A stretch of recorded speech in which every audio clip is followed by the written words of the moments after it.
अस्सलामुअलैकुम, नया दिन मुबारक, मंडे मुबारक। मैं हूं आपके साथ मोहम्मद शुएब। खुशामदीद करेंगे इस शो में। और सबसे पहले बात करते हैं कोशिश की। जिस चीज़ की हम कोशिश करते हैं हम ज़रूर वो हासिल करते हैं, जिसकी कोशिश नहीं करते फिर हम नुकसान उठाते हैं। जैसे कि हमने एहतियाती तदाबीर इख्तियार नहीं की, हमने वो छोटी छोटी सी कोशिशें करना छोड़ दी, तो उसका नतीजा ये निकला कि कोविड ने फिर से फैलना शुरू कर दिया। उसका जो फैलाव था, पहले हमने थोड़ा स्लो डाउन किया था, लेकिन अब फिर से कोविड तेज़ी से फैल रहा है। तीसरी वेव इस वक्त पाकिस्तान में एक्सपीरियंस की जा रही है। अगर सिर्फ लास्ट 24 आवर्स की हम बात कर लें और डेथ्स की बात कर लें, 29 अफराद की जान इस कोविड-19 की वजह से गई है। और ये क्यों हुआ? क्योंकि हमने एहतियात का दामन छोड़ा।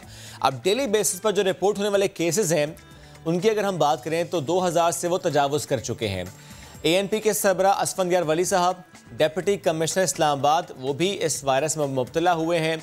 सेनेट सेक्रेटेरिएट 3 और कौमी असम्बली के दफातर 2 दिन के लिए इसी तनाजुर में बंद किए गए हैं, चूँकि कोविड फैल रहा है। और वैसे भी जहाँ जहाँ से केसेस रिपोर्ट होते हैं, फिर कोशिश यही की जाती है कि फ़ौरन से उस जगह को बंद किया जाए, ट्रैकिंग और ट्रेसिंग की जाए, ताकि देख सकेंगे वायरस किस तरह से फैल रहा है और फ़ौरन से रोका जा सके। तो जो टेस्टिंग है वो बहुत ज़्यादा ज़रूरी इसलिए भी होती है। तो अगर सिम्टम्स हैं या सिम्टम्स नहीं हैं, लेकिन अगर आप किसी के साथ ऐसी मुलाकात हुई है जिसमें आपको लगता है कि टेस्ट कराना ज़रूरी है, फॉर एग्जांपल किसी को कोविड बाद में हुआ और आपको लगा कि आपकी चूँकि मुलाकात लास्ट 2-3 डेज़ में हुई थी, तो प्लीज़ टेस्ट कराइए। इग्नोर मत कीजिए।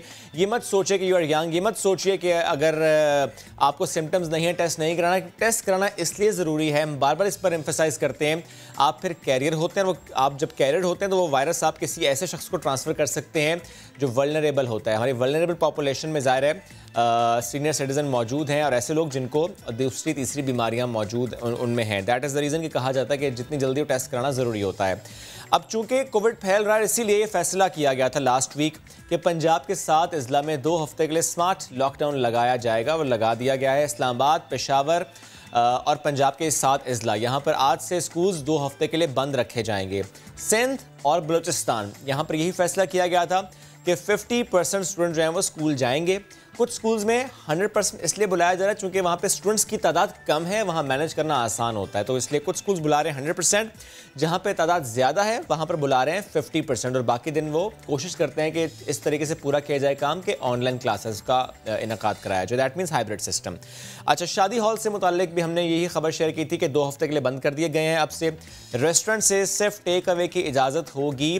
तमाम बाजार शाम 6 बजे बंद करने की हिदायत की गई है। हफ्ता और इतवार मुकम्मल बंदिश होगी। तो ये तो जनाब हो रहा है कोविड को कंट्रोल करने से मुताल्लिक कुछ फैसले जिनका अब इतलाक हो रहा है। पाकिस्तान में मुकीम जो गैर कानूनी अफ़गान महाजरीन हैं, उनके हवाले से ख़बर यह है कि अब उनको कहा यह जा रहा है कि आप अपना स्मार्ट कार्ड बनवाएं ताकि मालूम हो सके कि कौन है आप, डिटेल्स क्या हैं, क्या करते हैं आप और कहाँ रहते हैं आप। मुद्दत स्मार्ट कार्ड जो बनना है, इसकी 2 साल का ये प्लान है जिसमें ये तैयार होंगे। और जो कैंप्स से शहरों में जाकर बसने वाले महाजरीन हैं, उनकी मौजूदा रिहाइश, उनकी नकलो हरकत और उनका कारोबार, इसका डाटा जो है मुरतब किया जाएगा। 14 लाख महाजरीन की रजिस्ट्रेशन कार्ड्स की मियाद 2015 में, आज से 6 साल पहले ख़त्म हो चुकी है। अब दोबारा से स्मार्ट कार्ड का इजरा होगा। कुछ और खबरें रिपोर्ट हुई हैं, वो भी आपसे शेयर करते हैं। नारोवाल से एक वाक़या रिपोर्ट हुआ जहां पर शादी की तकरीब में नोटों की भरपूर बारिश हुई। इतने रुपए लुटाए गए कि वाकई लगा ये बारिश ही हो रही है। जमा करने वाले लोग कम हैं और नोट ज़्यादा हमें वहाँ पर दिखाई दे रहे हैं। 1 घंटे तक नोट जो है निछावर किए गए जनाब यहाँ पर। अच्छा जी, शेखपुरा से भी खबर है हमारे पास। टिकटॉक वीडियो का शौक एक और नौजवान की जान ले गया। फाटक पर वीडियो बनाते हुए नौजवान ट्रेन की जद में आ गया। पहला वाक़या नहीं था, ऐसे कई वाक़यात पहले भी हुए और हर बार यही बात की जाती है कि टिकटॉक अगर यूज़ करते भी हैं, बनाते भी हैं, तो जान इस तरह से जोखों में नहीं डालनी चाहिए। इस तरह से कोई काम ना कीजिए कि जिसमें आपकी जान को ख़तरा हो, क्योंकि ऐसे वाक़यात पहले भी कई बार रिपोर्ट हो चुके हैं। एनीवेज़, बढ़ते हैं आगे। आज का हमारा पहला मौजू है महंगाई से जुड़ा। महंगाई, जब हम महंगाई की बात करते हैं तो उसका ताल्लुक़ किस चीज़ से होता है? पेट्रोल से ज़रूर होता है। और अब एक मरतबा फिर पेट्रोल बम गिराने की तैयारी की जा रही है। ओगरा ने पेट्रोलियम मसनूआत महंगी करने की समरी गवर्नमेंट को भिजवा दी है, जिसमें सजेस्ट किया गया है कि पेट्रोल 5.5 रुपये और डीजल की कीमत में 5 रुपये 75 पैसे फ़ी लीटर इजाफा किया जाए, ये तजवीज़ दी गई है। मिट्टी का तेल 4.5, जबकि लाइट डीजल 6 रुपये फ़ी लीटर महंगा करने की सिफारिश की गई है। ओगरा की इस तजवीज़ पर हतमी फैसला उसने करना है जिसने पिछले 2 बार वो समरी फाड़ कर फेंक दी थी, यानी वज़ीर-ए-आज़म पाकिस्तान इमरान खान साहब ने उसकी मंजूरी देनी। लेट्स सी इस बार मंजूरी देते हैं या नहीं, चूँकि 2 बार वो समरी को मुस्तरद कर चुके हैं। लेकिन आलमी मार्केट में, आलमी मंडी में पेट्रोलियम मसनूआत की कीमतों में इजाफा हो रहा है। ज़ाहिर है उसका इम्पैक्ट पाकिस्तान में आता है। जब आप यहाँ नहीं बढ़ाएंगे तो दैट मीन्स आप फिर टैक्स कम करेंगे, बिकॉज ज़ाहिर है मसनूआती कीमतों में इजाफा तो हो रहा है। अगर मंजूरी दे दी जाती है तो रात 12 बजे से पेट्रोलियम मसनूआत महंगी हो जाएंगी। तो ये तो हमने बात की जी पेट्रोलियम मसनूआत से मुतालिक। बढ़ते हैं आगे। और ज़ाहिर है जब पेट्रोल की कीमत बढ़ती है महंगाई होती है। जब महंगाई की हम बात करते हैं तो महंगाई क्यों है? महंगाई इसलिए जनाब चूँकि जो नर्ख मुकर्रर किए जाते हैं उस नर्ख पे वो चीज़ आपको या मुझे मिलती नहीं है। वो जो सरकारी नर्खनामा होता है वो लगाया तो होता है लेकिन उस पर अमल दरामद कोई करता नहीं। क्यों? क्योंकि अमल दरामद कराया जाता नहीं है। ये सरकारी तौर पर जो नर्ख मुकर्रर किए जाते हैं और उसके अगेंस्ट जो बाज़ार में चीज़ें मिलती हैं, इसमें डिफरेंस इतना है या कि इतना है, ये हमें बताएंगे हमारे नुमाइंदे खुर्शीद आलम। जी बिल्कुल, मैं इस वक्त मौजूद हूँ नाज़ाबाद की गोल मार्केट में और इससे मैं आपको अजनास का तकाबुली जायज़ा पेश करूँ। सोशल मीडिया पे आजकल एक जुमला चल रहा है और बहुत मशहूर हो चुका है कि जल्द ही वो महीना हम पे साया-फिगन होने वाला है कि जब 50 रुपये की अशिया को ताजिर 100 रुपये में बेचेंगे और उसके बाद बहुत तेज़ी के साथ मस्जिद की तरफ भागेंगे ताकि उनकी नमाज क़ज़ा ना हो जाए। जी हाँ, रमज़ान से पहले ही कराची में महंगाई जो है वो अपने उरूज पर जाना शुरू हो चुकी है और ग्राफ दिन ब दिन बढ़ता जा रहा है। सवाल ये पैदा होता है कि सरकार क्या कर रही है। हाँ, तो कराची में जो हमारी सरकारी इंतज़ामिया है, जो ज़िली इंतज़ामिया है, वो सिर्फ दावे कर रही है और बेहतरीन किस्म के शानदार दावे कर रही है। जो इंतज़ामिया अपने मुकर्रर करदा रेट पर आलू, प्याज, दाल, चीनी, चावल ना बिकवा सके, उसकी अहलियत के बारे में यकीनन सवालात ज़रूर उठते हैं। अब मैं आपके सामने पेश करता हूँ वो जायज़ा कि जिससे हमें ख़ुद अंदाज़ा होगा कि सरकार ने क्या भाव मुकर्रर किया था और वो किस भाव में शहरियों को मिल रहा है। दाल माश दर्जा अव्वल, उसकी सरकारी कीमत जो मुकर्रर की गई है और कमिश्नर कराची की वेबसाइट पर ही मौजूद है कि हमें कराची के लोगों को 124 रुपये किलो में दाल माश दर्जा अव्वल मिलनी चाहिए, लेकिन मिल रही है 270 रुपये में। दाल मूंग का सरकारी रेट है 137 रुपये, लेकिन वो 240 में दस्तयाब है। दाल अरहर इस वक्त अपनी उरूज पर है, ट्रिपल सेंचुरी कर चुकी है। दाल अरहर की सरकारी कीमत 80 रुपये और वो 300 रुपये में दस्तयाब है। इसी तरह दाल मसूर 81 की बजाय 170 रुपये में मिल रही है। साबित मसूर, जिसे खड़ा मसूर या मलका मसूर भी कहते हैं, वो 75 रुपये के बजाय 105 रुपये में दस्तयाब है।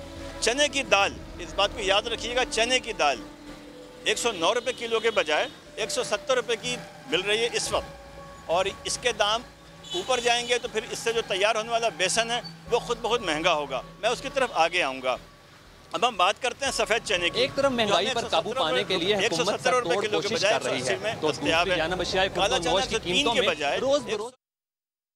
आलम, आप हमें अपडेट कर रहे थे इससे मुताल्लिक, और ज़ाहिर है असल मसला ये है कि हुकूमत की रेट कायम नहीं है। हुकूमत महंगाई पर काबू पाने में मुकम्मल तौर पर नाकाम हुई है क्योंकि ये काम हुकूमत का है। सिर्फ निरखनामा जारी नहीं करना होता, उस पर अमल दरामद भी कराना होता है। अगर लोकल बॉडीज़ मौजूद नहीं है तो असिस्टेंट कमिश्नर, डिप्टी कमिश्नर्स तो मौजूद हैं। वो क्या कर रहे हैं ये बड़ा सवाल है, चूँकि उन्होंने भी इस प्राइस मैकेनिज़्म को मॉनिटर करना होता है। लेकिन जब सवाल होता है उनसे जिनका ये काम है तो जवाब मिलता है कि वो देख रहे हैं, वो कर रहे हैं। इसी हवाले से हमने लास्ट वीक भी डिस्कशंस की थी कि कहाँ पर क्या हो रहा है। दैट इज़ द रीज़न आज हम दोबारा इस पर बात कर रहे हैं कि शायद हुकूमत जाग जाए, शायद इंतज़ामिया जाग जाए, क्योंकि ये मसला छोटा नहीं, ये मसला बड़ा है। और ये मसला तब है जब रमज़ान सर पर है। ऐसे में हम देखते हैं कि कौन कौन सी चीज़ें महंगी हो रही हैं, तो जनाब जवाब मिलता है सब कुछ महंगा हो रहा है। लेकिन कुछ अशिया ऐसी भी हैं जिनकी शॉर्टेज है, और जब शॉर्टेज होती है तो उनकी कीमत बहुत ज़्यादा बढ़ जाती है। फैसलाबाद में क्या सूरत हाल है और फैसलाबाद के जो शहरी हैं वो क्या कहते हैं, उस पर भी आपको रिपोर्ट दिखाते हैं। एक तरफ महंगाई पर काबू पाने के लिए हुकूमत सरतोड़ कोशिश कर रही है, तो दूसरी जानब अशियाए खुर्द-व-नोश की कीमतों में रोज बरोज इजाफा होता चला जा रहा है। कौन सी कीमतों में इजाफा हो रहा है और कौन सी अशिया मार्केट से शॉर्ट हो रही हैं, आइए देखते हैं।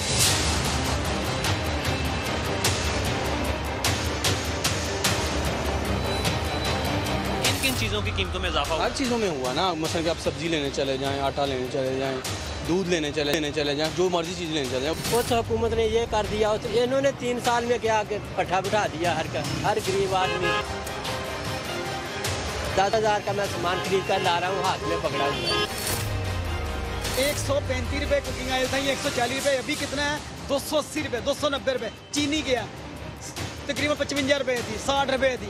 अभी कितनी चीनी? 110। कभी अगर 10 रुपए ये 5 रुपए कम करता, 10 रुपए बढ़ जाते। तो यहाँ पे ज़ख़ीराअंदोज़ी करते हैं ताजर, फिर महंगाई तो उन्होंने की हुई है। फिर नहीं, उसमें हुकूमत का नहीं, रियासत अगर सजा नहीं देगी क्या मैं तो आप सजा देंगे, मैं सजा दूंगी।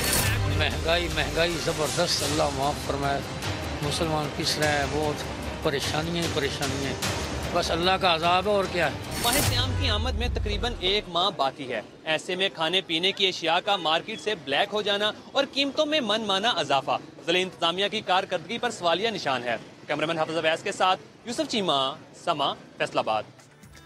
शहरी महंगाई की चक्की में पिस रहा है, लेकिन अगर हम मज़दूर की बात करें तो बड़े तल्ख हक़ाइक़ है जो हमारे सामने आते हैं। पेशावर की बात करते हैं।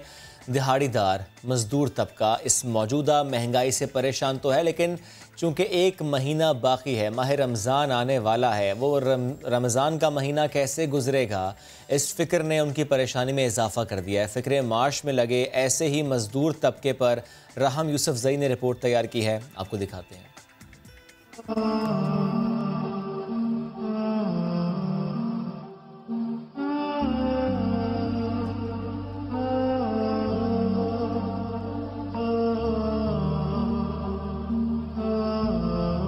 नसीमुल्लाह पेशावर के नवाही इलाके का रिहायशी है जो रोजाना 700 रुपए पे मजदूरी करके घर का बमुश्किल खर्च चलाता है। नसीमुल्लाह का कहना है कि पिछले 10-12 साल में इतने मुश्किल हालात का सामना नहीं हुआ जितना अब हो रहा है। रमजानुल मुबारक में गोश्त चिकन खरीदने की इस्तिताअत तो नहीं, दालों पर ही गुजारा होगा। मैं गोश्त और चिकन नहीं खरीद सकता। गोश्त, चीनी और आटा सब कुछ महंगा है। अफ्तारी के लिए कुछ न कुछ ले जाना होता है, खाली हाथ घर नहीं जा सकते। जब दिहाड़ी लग जाती है तो फिर कुछ न कुछ खरीद कर ले जाते हैं। ऐसा ही कुछ हाल दिहाड़ीदार शहजाद अली का भी है जो दिन में 800 रुपए कमा लेता है। ताहम अशिया खुर्दनोशी कीमतें सुनकर इससे भी फिक्र लाहक हो गई है। बहुत टेंशन है हमें, तो बहुत महंगाई है, बहुत चीनी, शरबत, देखो हर चीज़ का महंगाई है ना। घी ज़रूरत, हर चीज़ रमज़ान में तो हर चीज़ का ज़रूरत होता है। देखो घी भी लगता है, इसमें चीनी भी लगती है, गोश्त भी लगता है रमज़ान में। बस अल्लाह के आसरे पे जी रहे हैं। अगर हम तो पानी से भी कर लेंगे समझा, लेकिन घर वाले जो हैं तो वो तो सोचेंगे ना हमारा बेटा उधर मजदूरी कर रहा है तो कुछ भेजेगा तो हम कुछ कर लेंगे। वो तो मांगेंगे कि हाँ भाई शरबत की ज़रूरत है, चीनी की ज़रूरत है, घी की ज़रूरत है या गोश्त की। दिहाड़ीदार और मजदूर तबका ने माह सयाम से कबल हुकूमत से महंगाई पर काबू पाने के लिए ठोस इक़दाम उठाने का मुतालबा किया है। 700-800 रुपए दिहाड़ी, ऊपर से महंगाई। मजदूर तबका माह रमज़ान के लिए अभी से फिक्रमंद कि माह मुक़द्दस में गुजारा कैसे होगा।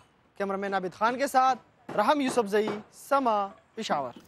यानी 700 रुपये दिहाड़ीदार, 800 रुपये कमाने वाला, यानी 20-22 हज़ार रुपये अगर पूरे महीने में वो कमा रहा है, वो ख़ुद भी वहाँ रह रहा है, वो घर वालों को पैसे भी भिजवा रहा है, ऐसे में वो गुजारा कैसे कर रहा है? आप ख़ुद हिसाब लगा लीजिए। 20-22 हज़ार रुपये कमाने वाला पूरा महीना कैसे गुजारता होगा, जब किराया भी देना हो, जब खाना भी खाना हो, जब बच्चों को भी ज़ाहिर उनकी भी ज़रूरियात होती हैं। ऐसे में कोई ना कोई बीमारी भी साथ लाहक हो जाती है, कभी डॉक्टर के पास भी जाना पड़ जाता है, कभी दवाई भी लेनी पड़ जाती है। मैंने दवाई की बात इसलिए की क्योंकि आगे चलकर हमें ये बात भी करनी है कि जब दवाई महंगी हो जाती है तो फिर गरीब तबका क्या करता है? वो दवाई नहीं अफोर्ड कर सकता, फिर वो क्या करता है, क्या कर सकता है? उसके पास तो ऑप्शन ही नहीं होता। जब हम बात महंगाई की कर रहे हैं और बात ये आज हो रही है कि महंगाई आउट ऑफ कंट्रोल है। रमज़ान की आमद से कबल जो ये तूफ़ान आया है इसने सबको रुलाया है। आयशा अता एक ऐसी ही फैमिली के साथ मौजूद हैं जिनका वाहिद कफ़ील बच्चों का इलाज करवाना तो दूर, उनके लिए 2 वक्त की रोटी भी नहीं ख़रीद सकता। किस कदर परेशान है ये फैमिली, आपको मिलवाते हैं इनसे। जी बिल्कुल, दिन ब दिन बढ़ती महंगाई ने गरीब आवाम का जीना दोभर कर दिया है। 2 वक्त की रोटी भी मुयस्सर नहीं है। इस महंगाई का एहसास जो है वो उस तबके को सबसे ज़्यादा होता है जो कि दिहाड़ी पर काम करता है और 700 से 800 एक दिन में बमुश्किल जो है वो कमा सकता है। उस पर अगर घर में बीमारी भी आ जाए तो जीना जो है वो यकीनन मुश्किल हो जाता है। एक ऐसी ही फैमिली के साथ इस वक्त मैं मौजूद हूँ जो कि फ्रूट की एक रेडी जो है वो लगाते हैं। घर की बात की जाए तो घर जो है वो किराए पर है। घर में 3 बच्चे जो हैं वो मौजूद हैं जो कि तीनों ही हीमोफीलिया के शिकार हैं, जिनकी हड्डियां जो हैं वो बिल्कुल टेढ़ी हो चुकी हैं।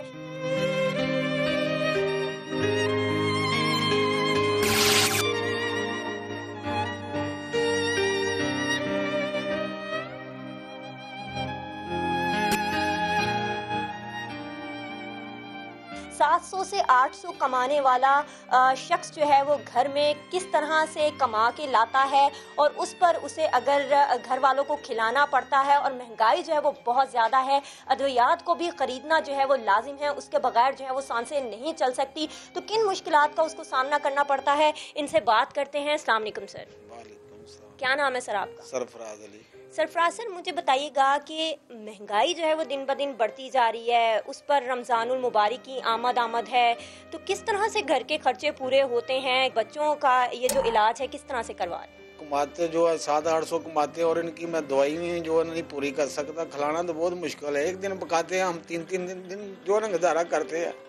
अभी इतने हालात ख़राब हैं कि किराया भी पे नहीं मैं कर सकता। कारोबार मेरा बिल्कुल नहीं है। घर में बुखार भी पड़ा हुआ। बड़ा बच्चे का जब उसका एक्सीडेंट हुआ है 4 महीने हो गए, मैं उसकी देखभाल में कभी उधर लेके जा रहा, कभी उधर लेके जा रहा। एक बच्चा बीमार होता है, दूसरे को लेके जाता हूँ। अभी मेरा तो जीना बहुत मुश्किल हो गया है। कई बार ये ऐसा सोचा ज़हन में कि अल्लाह के पास चले जाऊँ, फिर बोला कि ये मोहतराम है।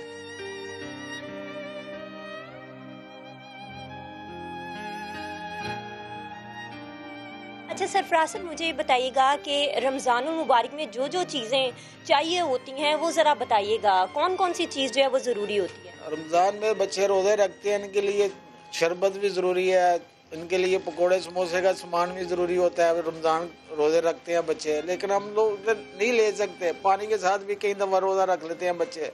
अगर नहीं भी रख सकते, इनकी मुश्किल जो है बहुत ज़्यादा बढ़ती जा रही है। हमारे साथ अभी इनकी अहलिया भी मौजूद हैं, इनसे भी हम बात कर लेते हैं। माँ जी, मुझे बताइएगा कि बच्चे बीमार हैं, घर में फाके चल रहे हैं, एक मजदूर के लिए ज़िंदगी बसर करना कितना मुश्किल हुआ है इस महंगाई के दौर में? जितनी महंगाई जा रही है और बच्चे मरीज हैं, मेडिसिन तो लेनी तो बहुत दूर की बात है। हमारे घर में तो वो जो सब्जियां ना वो बहुत मुश्किल पकती है।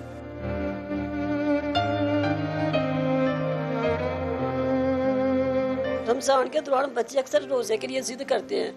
कई बार ये मुझसे छुप के रोजा रख लेते हैं, लेकिन अफ्तारी में कभी हम सादा पानी के साथ गुजारा करते हैं, कभी सादी रोटी होती है, कभी वो भी नहीं होती। ऐसी फैमिली के साथ मैं मौजूद हूँ जो कि सामना कर रहे हैं एक तरफ तो महंगाई का, दूसरी तरफ बीमारी का, और उस बीमारी का जिसका इलाज जो है वो सिर्फ़ और सिर्फ बर वक्त खून की फराहमी है। हड्डियाँ जो हैं वो इनकी टेढ़ी हो चुकी हैं। लिहाजा अभी मुख्तसरन सिर्फ ये कहना चाहूँगी कि खुदारा हुकूमत जो है वो इन जैसे जो ख़ानदान हैं उनको थोड़ा सा रिलीफ दे ताकि रमज़ानुल मुबारक जो है वो अच्छे तरीके से गुजार सकें। महंगाई की आज हम बात कर रहे हैं और इसी पर बात करने के लिए हमें इस वक्त ज्वाइन किया मुजम्मिल असलम साहब ने। मौशी तज्ज़ियाकार हैं आप। मुजम्मिल साहब, good morning and welcome to the show. Muzammil साहब, मुझे ये प्लीज़ बताइएगा कि हुकूमत क्या वाकई कोशिश करती है, कोशिश कर रही है, ऐसा नज़र आता है, या कि हमें ये मान लेना चाहिए कि हुकूमत अपनी रेट कायम करने में मुकम्मल तौर पर नाकाम हुई है? क्योंकि जब भी हमने महंगाई से मुताल्लिक बात की है तो मामलात यहाँ पर आकर रुक जाते हैं कि प्राइस कंट्रोल कमेटीज़ नहीं है, मैकेनिज़्म नहीं है, इम्प्लीमेंटेशन नहीं है, सरकारी निर्खनामे पर अमल दरामद नहीं है। ये वह वजह है कि महंगाई का जिन जो है वो बेकाबू है।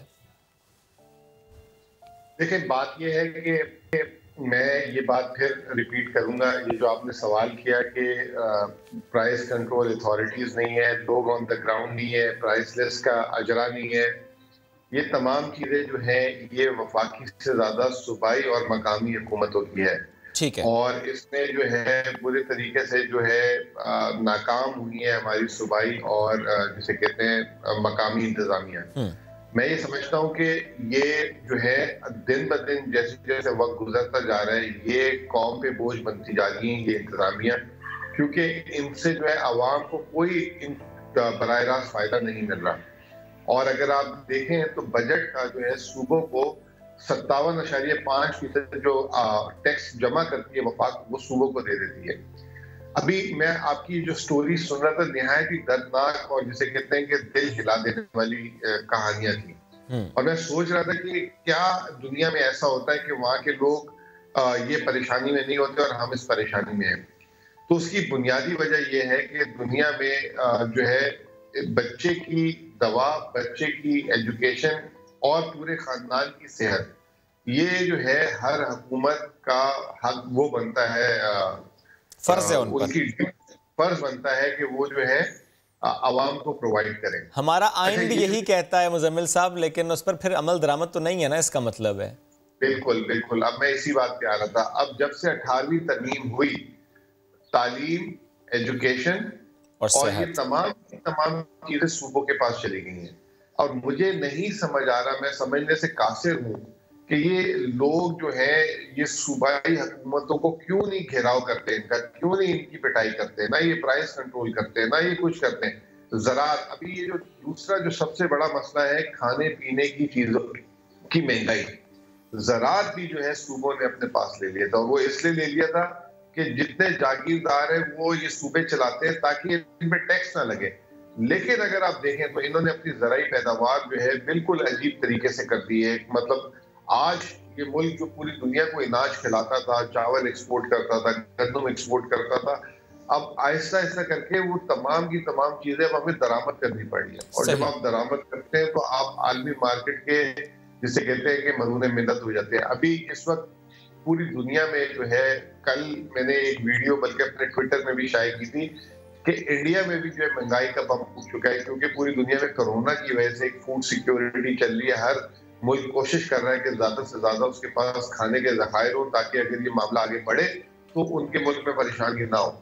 लेकिन हमारे मुल्क में सिर्फ जो है लड़ाई, सेनेट इलेक्शन जो है, अपनी पावर के अलावा किसी को कोई सूझ ही नहीं रही। यानी फिर मुजम्मिल साहब, चूंकि अब आपने वो सेनेट इलेक्शन का तज़किरा किया, लेकिन उससे पहले आपने चूंकि कहा कि सारी की सारी जिम्मेदारी अगर हम इन फैक्टर्स को देखें तो वो सूबाई हुकूमतों की है और इंतज़ामिया की। लेकिन अगर मैं वफाकी सतह पर आपसे ये मामला इस तरीके से उठाऊँ कि कुछ पॉलिसीज़ तो बहरहाल वफाकी सतह पर बनती हैं, और अगर वो पॉलिसीज़ ठीक बनती तो जिन सेक्टर्स में हम खुद कफ़ील थे, जो चीज़ें हम एक्सपोर्ट करते थे, आज हम इम्पोर्ट करते हैं, तो वो शायद मामला बेहतर होता।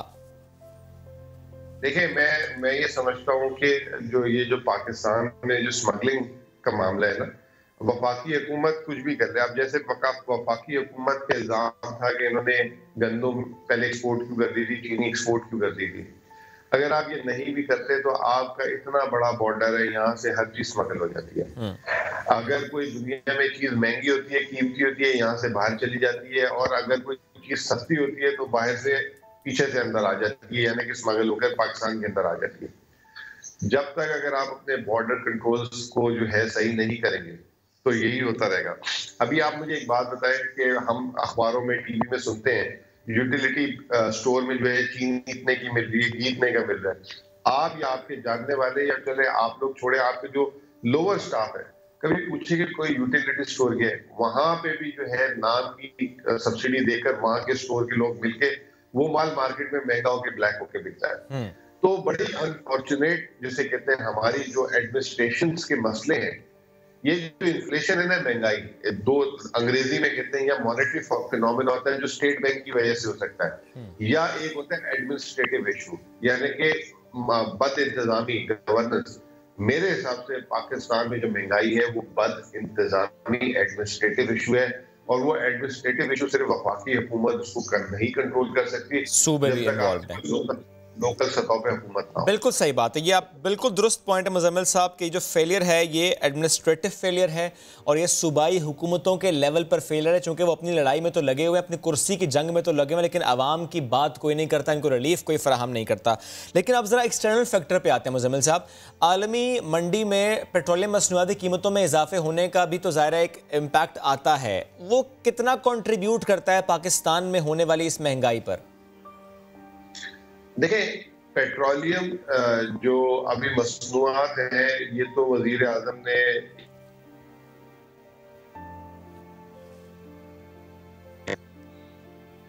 मुजम्मिल साहब, आपकी आवाज़ ठीक से आ नहीं रही, लेकिन चूंकि इससे पहले हम बात कर रहे थे और आपने भी बड़ा दुरुस्त वो पॉइंट रेज़ किया।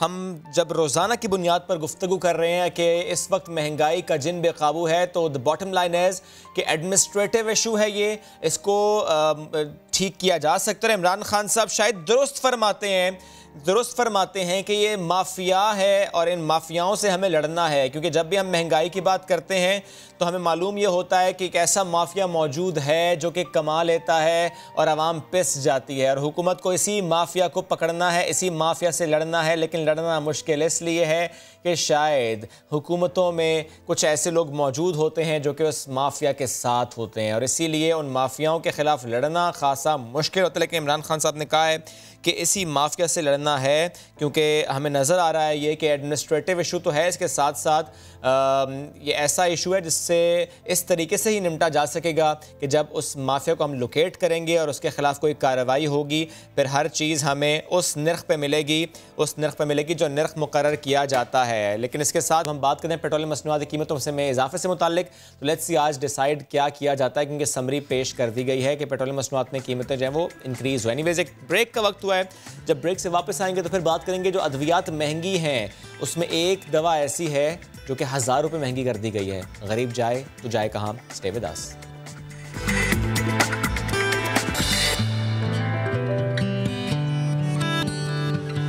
Welcome back. पाकिस्तान खूबसूरत मुल्क और पाकिस्तान का चप्पा चप्पा बड़ा प्यारा, लेकिन आज एक बड़ी खूबसूरत और बड़ी प्यारी कहानी आपको हम सुनाएंगे। एक ऐसी जगह आपको लेकर जाएंगे जहां लोग घरों के दरवाजे बंद नहीं करते, वहां लॉक्स का कोई तसव्वुर नहीं होता, वहां किसी चीज़ के खो जाने का कोई शायबा ही नहीं होता कि कोई चीज़ गुम जाएगी तो मिल जाएगी, चूँकि वहाँ पर सब एक दूसरे का इतना ही ख्याल रखते हैं। यहाँ पर ज़ीरो क्राइम रेट है। जुल्फ़िकार सिद्दीकी आपको लेकर जाएंगे उस जगह पर, और वहाँ की सैर भी कराएंगे, वहाँ के लोगों से मुलाकात भी कराएंगे, और यहाँ पर ऐसा माहौल क्यों है इसकी बात भी करेंगे।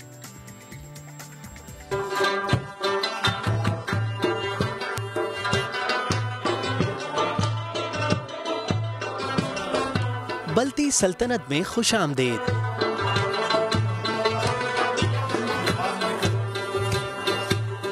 घांचे का इलाका खपलो, जो 2 सदियों तक गरीबी में पिसा, लेकिन लोग दिल से अमीर रहे।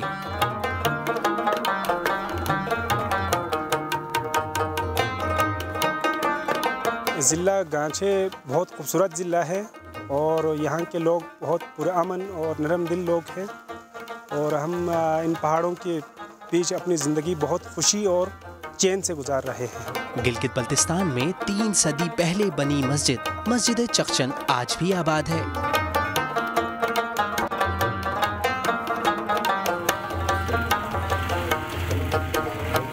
किसी का मवेशी खो जाए तो मोहल्लेदार उसके मालिक को ढूंढने यहाँ आ जाते हैं। ये बेड़ू दोनों जो है हमारे घर में काफ़ी अरसे से बैठा हुआ है। ये 3 जुमा हो गया इधर ला रहा है। ये मालिक का अभी तक कोई पता नहीं है। जब मालिक पता चल जाएगा इंशाल्लाह ये ले जाएगा।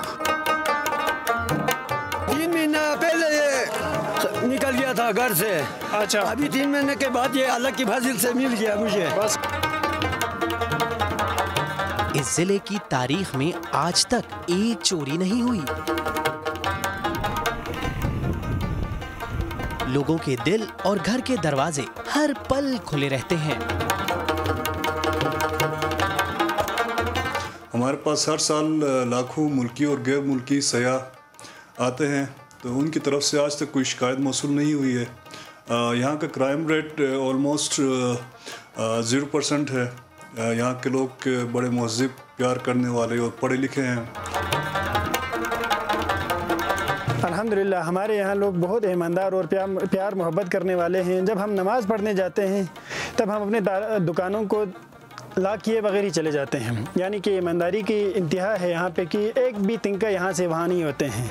खूबसूरत इलाका, खूबसूरत लोग और ये प्यारी कहानी। आगे बढ़ते हैं जनाब, चूँकि इससे पहले हम बात कर रहे थे महंगाई की और बात हम कर रहे थे कि दवाएं भी महंगी हो रही हैं, तो दवाओं की कीमत में एक दफ़ा फिर से इजाफा हुआ है। मरीजों को दवासाज कंपनीज ने एक टीका लगा दिया है। कौन सी दवाएं हैं और कितने फीसद इजाफा हुआ है, ये तमाम तफसीलात हमें बताएंगी हमारी नुमाइंदा अरहम खान। जी अरहम।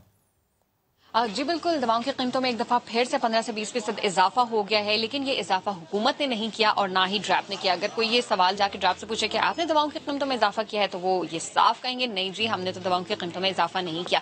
ये जो इजाफा हुआ है ये दवासाज कंपनियों की तरफ से हुआ है। पिछले साल कोरोना की वजह से उन्होंने आवाम को रिलीफ दिया था और दवाओं की कीमतों में एनुअली जो इजाफा होता है वो नहीं किया था, लेकिन इस साल अब उन्होंने मार्च में ये इजाफा कर दिया है। यहाँ पर ये भी बताती चलूँ कि ये जो इजाफा है ये एक दफ़ा से दोबारा जून या जुलाई में दोबारा जो दवासाज कंपनियां हैं उसमें इजाफा करेंगी।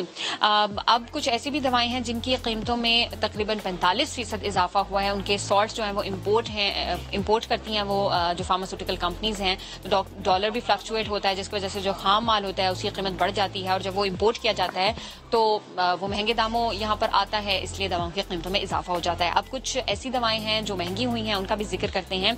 तो लाइफ सेविंग जो ड्रग्स हैं जो पहले 1700 रुपए की मिलती थी वो अब बढ़ के 4200 रुपए में आपको मिलेगी, और अगर आप मेडिकल स्टोर जाएं तो पैसे आपको ज्यादा लेकर जाने होंगे। जो गुर्दों की दवा है वो पहले 1900 में मिलती थी, अब वो 2900 में दस्तयाब होगी। इंसुलिन जो शुगर के मरीज हैं उनके लिए भी एक नई जो बीमारी के साथ जो जंग वो पहले ही कर रहे होते हैं, एक और जंग का सामना उन्हें करना पड़ेगा। वो ये है कि इंसुलिन की कीमत बढ़ गई है। 4800 में जो पहले मिलती थी उनको वो अब 5600 रुपए में मिलेगी। इसके अलावा दिमागी अमराज की जो दवा पहले 9000 रुपए में दस्तयाब थी अब वो 11000 रुपए की हो गई है। एंटीबायोटिक जो पहले 187 रुपए में दस्तयाब थी अब उसकी कीमत बढ़ के वो 210 रुपए में मिलेगी। और शुगर की जो टैबलेट्स हैं वो जो पहले 740 रुपए की थी अब वो बढ़कर 1000 रुपए की हो गई है। अब डिप्रेशन भी बहुत महंगा हो गया है, इसलिए डिप्रेशन में जाने से बेहतर है कि आप वॉक करें, बाहर जाएं, खूबसूरती देखें। वैसे भी पाकिस्तान बहुत खूबसूरत है, अगर आपको मौका मिलता है कि नॉर्दर्न एरियाज में जाने का तो आप वहाँ पे भी जाके एंजॉय कर सकते हैं। डिप्रेशन में जाने की हरगिज़ जरूरत नहीं है, क्योंकि अगर आप डिप्रेशन में जाएंगे तो पहले जो दवा आपको 700 रुपए में मिल रही थी वो अब आपको 1000 रुपए में मिलेगी। तो अपनी सेहत का ख्याल रखें, क्योंकि मुझे लगता है हुकूमत का तो कोई इरादा नहीं है कि अब हमको रिलीफ दे दवाओं की कीमतें कम करके, तो इसलिए आप अपनी सेहत का खुद से ख्याल रखें। और ये कुछ जो हमारे सामने पैसे जो बढ़े थे वो आए और वो हमने आपके सामने रख दिए हैं। Thank you very much Arham, आपने अपडेट किया। लगता है हमने बड़े गौर से पिछली रिपोर्ट सुनी और देखी है और उसने इसीलिए मशवरा दे दिया है कि अगर घूमने फिरने जाएं नॉर्दर्न एरियाज़ में ताकि वैसे ही आपका मूड अच्छा रहे। लेकिन जब हम बात करें दवाइयाँ महंगी, और इसमें स्पेशली आज हम बात करेंगे जो शुगर कंट्रोल करने की दवा यानी इंसुलिन है, ये जब महंगी हुई है यानी 4800 से 5600 पे तकरीबन 800 रुपये ये महंगी हो गई, तो ऐसे में फिर क्या किया जाए। इस वक्त हमें ज्वाइन डॉक्टर कैसर सज्जाद साहब हैं, सेक्रेटरी जनरल पीएमए, और हमारे साथ डॉक्टर बिल्किस मौजूद हैं। आप दोनों को वेलकम कहेंगे। डॉक्टर कैसर साहब आपकी तरफ पहले आना चाहूँगा। आपको भी याद होगा हमने इस पर शायद 2-3 बार इसी साल बात कर ली, यानी लास्ट 6-8 महीनों में बात कर ली कि दवाओं की कीमत में अचानक से इजाफा हो जाता है। रेगुलेटर्स कहाँ हैं, हुकूमत कहाँ है, रिलीफ क्यों नहीं मिल सकता। लेकिन डॉक्टर साहब मुझे ज़रा आप बताएं, गुफ्तगू आपने भी सुनी कि वो कहते हैं कि हुकूमत जिम्मेदार नहीं है, ड्रैप जिम्मेदार नहीं है, कंपनीज ने खुद से ये दवा की कीमत बढ़ा दी है। ऐसे में क्या हो सकता था, क्या किया जा सकता है? बिस्मिल्लाहिर्रहमानिर्रहीम, बहुत शुक्रिया शोएब आपका, और मैं अप्रिशिएट करूंगा कि आप लोग हमेशा जो हेल्थ के इश्यूज हैं या हेल्थ रिलेटेड इश्यूज हैं, और वो भी ऐसे इश्यूज जो कि एक आम आदमी का मसला है हेल्थ के हवाले से, उसको हमेशा उजागर करते हैं, उस पर बात करते हैं।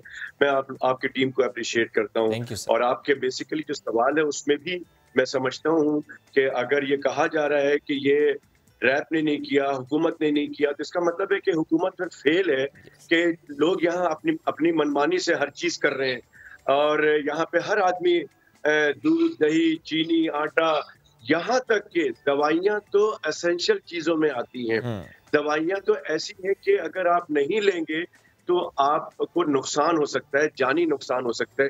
तो इसकी तो सरासर जिम्मेदारी हुकूमत पे आयद होती है।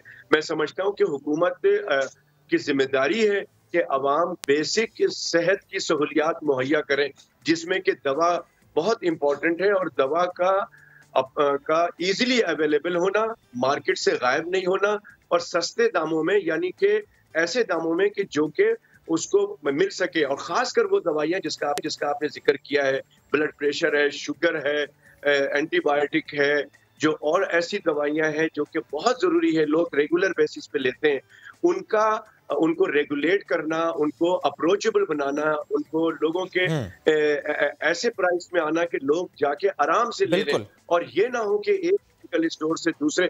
यहाँ ये भी एक बड़ा एक ट्रेंड होता है कि जी दवा की कीमत जब बढ़ानी होती है तो मार्केट से गायब कर दिया जाता है, कुछ जगहों पे दिया जाता है। फिर वो बेचारा मरीज जो है वो एक मेडिकल स्टोर से दूसरे से तीसरे जाता है, और जब चौथे पे उसको मिलती है तो वो जो दवा जो है 100 रुपए की उसको 150 रुपए में दी जाती है। ये बहुत बड़ा मजबूर होता है, वो उसको ज़ाहिर लेनी ही पड़ती है। डॉक्टर साहब एक बात मुझे और बताएं कि क्या हम ये समझें कि पहले जब बजट अनाउंस होता था तो नज़रें टीवी पर होती थी कि जान पाएंगे कि अब क्या कुछ महंगा हुआ, अब बजट की कहानी तो हुई पुरानी, अब तो रोज़ाना ही बजट आ रहा है, रोज़ाना ही चीज़ें महंगी हो रही हैं।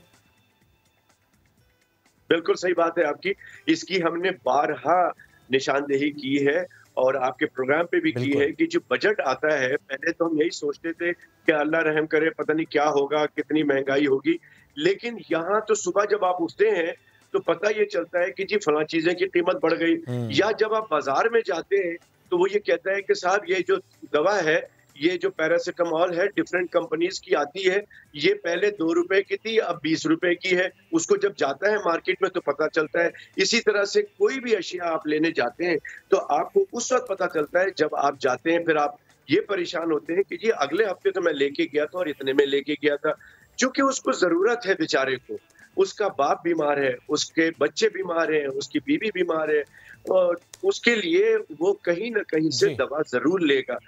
सरकारी अस्पतालों का आपको पता है, वहां पर जिस तरह से सारे हमारे यहाँ डॉक्टर्स बहुत अच्छे अच्छे मौजूद हैं सरकारी अस्पतालों में, लेकिन सरकारी अस्पतालों में डॉक्टर अगर देख लेता है तो उसको दवाइयाँ अस्पताल के अलावा अस्पताल से नहीं मिलती हैं। सब दवाइयाँ उसको जाके सामने जो मेडिकल स्टोर खुला हुआ है, जो खोला गया है जानबूझ के, वहां पर मशरूम ऑफ ग्रोथ है मेडिकल स्टोर का, वहां से मेडिकल स्टोर से दवाइयां खरीदनी पड़ती है गरीब आदमी को। तो इसकी सरासर जिम्मेदारी तो हुकूमत पे है। बिल्कुल, क्योंकि ज़ाहिर है ये तो हमारे आइन में भी है, सेहत की जिम्मेदारी जो है वो रियासत की है। डॉक्टर साहब मुझे एक बात और बताएं कि जब हम देखते हैं कि जिस तरह से डायबिटीज़ फैलता चला जा रहा है और हम देख रहे हैं तकरीबन 20 मिलियन की जो पॉपुलेशन है एडल्ट्स की, वो they are living with diabetes. ज़ाहिर है ये जो एक ट्रेंड है अगर डायबिटीज़ जिस तरह से बढ़ती चली जा रही है, इसमें ज़ाहिर है फिर इंसुलिन का अहम किरदार, और फिर इंसुलिन जो यूज़ नहीं करेगा वो डायबिटीज़ को मैनेज नहीं कर पाएगा। लेकिन मैं आपसे ये पूछना चाह रहा हूँ कि फॉर एग्जांपल अगर ये कहा जाए हुकूमत नहीं करती, ड्रैप नहीं करता, कुछ कंपनीज करती हैं, वो इंपोर्टेड होती है इसलिए की जाती हैं, क्या पाकिस्तान में डायबिटीज़ के मरीजों के पास कोई मुतबादिल होता है कि अच्छा वो जो दवा महंगी हो गई, वो जो इंसुलिन महंगी हो गई, अच्छा वो नहीं लेते, कोई और इंसुलिन है शायद लोकली प्रोड्यूस है जो सस्ती है, जो जिसकी कीमत नहीं बढ़ रही, वो ले सकता हो? क्या ऐसी ऑप्शन एक मरीज के पास होती है या नहीं होती? देखें, एक बहुत इंपॉर्टेंट बात आपको बता दूं, प्रॉब्लम ये होता है कि ब्लड प्रेशर, शुगर या जो जहनी दबाव की जो दवाइयां हैं, इसका एक साइकी है। इसकी साइकी ये है कि जो डॉक्टर लिखता है जिस मरीज को कि जी आपको ये दवा ब्लड प्रेशर की है या ये शुगर की दवा है, मरीज कुछ अरसे के बाद उस दवा पे डिपेंडेंट हो जाता है। अगर वो दवा बाजार से नहीं मिलती है, अगर उसकी सब्स्टिट्यूट अगर कोई दे देता है डॉक्टर कि साहब अच्छा ठीक है आपके डॉक्टर ने ये दवा लिखी है लेकिन ये दवा आप ले लीजिए, ये मार्केट में अवेलेबल है, तो वो मरीज परेशान हो जाता है जहनी तौर पे कि नहीं मुझे तो वो दवा माफिक होती है। और अगर वो ले भी लेता है तो वो कहता है डॉक्टर साहब इस दवा से मुझे फर्क नहीं पड़ रहा। हालांकि बात एक ही चीज है, लेकिन चूंकि कंपनी का भी फर्क आ जाता है, फिर कीमतों का भी फर्क आ जाता है, तो साइकोलॉजिकली पेशेंट सिर्फ डिपेंडेंट उस दवा पे ही होता है। तो ये एक इम्पॉर्टेंट फैक्टर है कि जब एक मरीज सेटिस्फाई है एक स्पेसिफिक मेडिसिन के साथ, तो वो उसकी ख्वाहिश ये होगी कि मुझे उसी कीमत में वही दवा मिलती रहे और अनइंटरप्टेड सप्लाई उसकी हो। Thank you very much doctor साहब, साथ मौजूद थे और इससे मुतालिक हमसे गुफ्तगू कर रहे थे। बिल्की साहब, जब हम बात करें इंसुलिन के अब महंगी हो गई, आई एम श्योर क्योंकि महंगाई इतनी है, बहुत से लोग ऐसे होंगे जो शायद अब अफोर्ड नहीं कर सकेंगे और वो शायद ये सोचेंगे कि अब हमें इंसुलिन नहीं लेनी, हम ले नहीं सकते, हमारी सख्त नहीं है। तो इसलिए मैं पूछना आपसे चाह रहा हूँ कि फॉर एग्जांपल जो डायबिटिक पेशेंट्स हैं, फॉर एग्जांपल वो नहीं अफोर्ड कर सकते, वो नहीं ले सकते इंसुलिन, क्या ये मुमकिन होता है अपने लाइफस्टाइल मॉडिफिकेशन के साथ, डाइटरी हैबिट्स को चेंज करने के साथ कि अच्छा ये खाएं ये ना खाएं, ये रूटीन रखें, तो शायद इंसुलिन की ज़रूरत महसूस ना, ऐसा होता है? देखिए टाइप जो इंसुलिन डिपेंडेंट जो होते हैं, ऐसा तो मुमकिन नहीं है कि उनकी इंसुलिन बिल्कुल छूट जाए, मगर उनके यूनिट्स कम हो सकते हैं। ओके। जैसे वो उनका महीने का बजट जो है वो मैनेजेबल हो सकता है। यानी फॉर एग्जांपल अगर वो पहले जो दिन में 2 बार अगर इंसुलिन लगा रहे थे वो 10-12 यूनिट्स लगा रहे थे, वो हाफ तक हो सकता है? बिल्कुल हाफ तक हो सकते हैं और उससे भी कम हो सकते हैं, लेकिन उनको इंसुलिन की ज़रूरत तो रहेगी। चलिए फिर हम इसको यूँ समझ लेते हैं कि फॉर एग्जांपल अगर किसी शख्स के महीने में 5,000 रुपए की इंसुलिन आ रही थी और अब उसने ऐसी चेंजेस की कि अब वो 2-2.5 हज़ार रुपए का सिर्फ यूज़ करना पड़ेगा उसे इंसुलिन, तो वो चेंजेस क्या हैं? मैं बिल्कुल बता देती हूँ। सबसे पहले अपने लाइफस्टाइल को बदलना, एक्सरसाइज करना। अच्छा, हमारे यहाँ एक और चीज़ है, मैं जब शुगर पेशेंट को मैं देखती हूँ कि हमारे यहाँ गंदम का इस्तेमाल बहुत है और लोग इस बात को समझने के लिए तैयार नहीं है कि गंदम की रोटी में भी चीनी होती है। अच्छा। तो सबसे पहले आप अपने घर से, अगर आपके घर में शुगर का मरीज़ है, चाहे टाइप 1 हो चाहे टाइप 2 हो, क्यों, तो उसके लिए सबसे पहले गंदम की रोटी जो है, आप समझ लें कि एक गंदम की रोटी जो एक चपाती वो ले रहा है उसमें 1 चम्मच चीनी वो खा रहा है, 1 से 1.5 चम्मच चीनी। अब रोटी ना खाए तो क्या खाए? जौ की रोटी खाए। जौ की रोटी खाए। जौ की रोटी। यानी जौ में ये शुगर कंटेंट नहीं है या बहुत कम है? जी बिल्कुल। तो सबसे बेहतरीन ग़िज़ा जो शुगर पेशेंट के लिए, वो सबसे पहले आप अपना लाइफस्टाइल मॉडिफाई करेंगे तो अपने चीज़ों को, अपनी ग़िज़ाओं को भी आपने बदलना है। पहला पॉइंट तो ये आ गया जनाब कि आपने गंदम की रोटी छोड़नी है और जौ का आटा इस्तेमाल करना है, ये तो पहला पॉइंट हो गया। सही। अच्छा, बकवीट भी हमारे यहाँ है, वो भी मतलब आप इस्तेमाल कर सकते हैं। जैसे जिस गांव का आपने तस्करा भी करवाया, मैं देख रही थी, जो बकवीट बराव जो है वहीं से आता है, उसके भी बहुत मेडिसिनल वैल्यूज़ हैं। इसके साथ एक ये है कि वो लीवर के लिए भी अच्छा है और शुगर के लिए भी अच्छा है। अच्छा, लाइफस्टाइल हो गई। अच्छा, जैसे हमारे यहाँ ग्रीन पाकिस्तान बन रहा है, तो मेडिसिनल प्लांट्स भी जो है उस पर भी जोर देना चाहिए कि वो भी उगाए जाएं। एक प्लांट है, उसको कहते ही इंसुलिन प्लांट है। अच्छा। जी बिल्कुल, उसका नाम ही, क्योंकि उसके इतने बेनिफिट्स हैं और वो हर जगह उग सकता है। ओके, हम अपने किचन गार्डन में भी उगा सकते हैं इंसुलिन प्लांट। अब ये बताइए, चलिए ये उगा लिया, इसका यूजेज कैसे है? बहुत आसान है। अगर आपके घर में है तो आपने पत्ते को धोना और चबा लेना है। अच्छा। बिल्कुल। और उससे मतलब कि ना सिर्फ आपके इंसुलिन को प्रोड्यूस करने में वो आपकी मदद करता है, बल्कि हार्ट के लिए बहुत अच्छा है, किडनी फ्रेंडली है। क्योंकि हर्ब्स में हमेशा ये कहा जाता है कि जब भी हर्बोलॉजी की कोई चीज़ यूज़ करते हैं शुगर पेशेंट, वो शिकायत करते हैं कि हमारी किडनी जो है उसको नुकसान पहुंच रहा है। हालांकि ज़्यादती की वजह से पहुंचता है कि हम जो हर्ब्स हैं उसको बहुत ज़्यादा इस्तेमाल करते हैं, तो वो नहीं करना। एक ही पत्ता चबाना है जी खाने के साथ, और ना उसका या कहवा बना के आप पी लें सुबह शाम। इसके बहुत सारे वो हैं। और सिर्फ डायबिटिक पेशेंट्स ही पिएंगे या जो प्री डायबिटीज में फॉल करते हैं वो भी? अच्छा, जो प्री डायबिटिक की हम बात करें, चूंकि ये भी समझना बहुत ज़रूरी है, अर्ली सिम्टम्स क्या होते हैं, कब टेस्ट कराना चाहिए, कौन सा टेस्ट कराना चाहिए और फिर उसकी वैल्यूज से क्या डिटरमिन होता है? अच्छा, सबको तो फास्टिंग और रैंडम का तो पता है कि शुगर फास्टिंग है, रैंडम। लेकिन HbA1c जो है आपके 3 महीने की शुगर की रिपोर्ट आपको देता है। अगर आप कोलेस्ट्रॉल आपका रेज्ड रहता है, थायराइड पेशेंट अगर आप हैं, तो फिर आपके चांसेस बढ़ जाते हैं कि आपको शुगर भी हो सकती है। और उसमें 6 से ऊपर रेंज आएगी तो इसका मतलब डायबिटीज में फॉल करते हैं। 7 तक, 6 पे भी तकरीबन मतलब कि है, अलार्म है, घंटी बज रही है। लेकिन 7+ चला जाता है और फिर वो रहता है, और मतलब कि 3-3 महीने आप कराते हैं। तो सबसे पहले आप अगर इस तरह की कोई प्री डायबिटिक है तो एक्सरसाइज स्टार्ट कर दें। ठीक है, यानी अगर आपकी रेंज आ रही है 5.6 तो आप फौरी तौर पर लाइफस्टाइल मॉडिफाई कर लें। बिल्कुल कर दें आप, बिल्कुल वापस रिवर्स गियर लग सकता है इससे पहले कि देर हो। रिवर्स गियर लग सकता है? बिल्कुल लग सकता है। जब अगर ये सिचुएशन है तो रिवर्स गियर लग सकता है। और इसके लिए सबसे बेहतरीन है कि आप जो चराइते का इस्तेमाल करें। ठीक है। टाइप 1 टाइप 2 दोनों के लिए बेहतरीन है। चराइता हर जगह मिल जाता है, अर्क़े चराइता या चराइता थोड़ा सा लेकर आप उसका कहवा बना के पिएं या फाँक लें।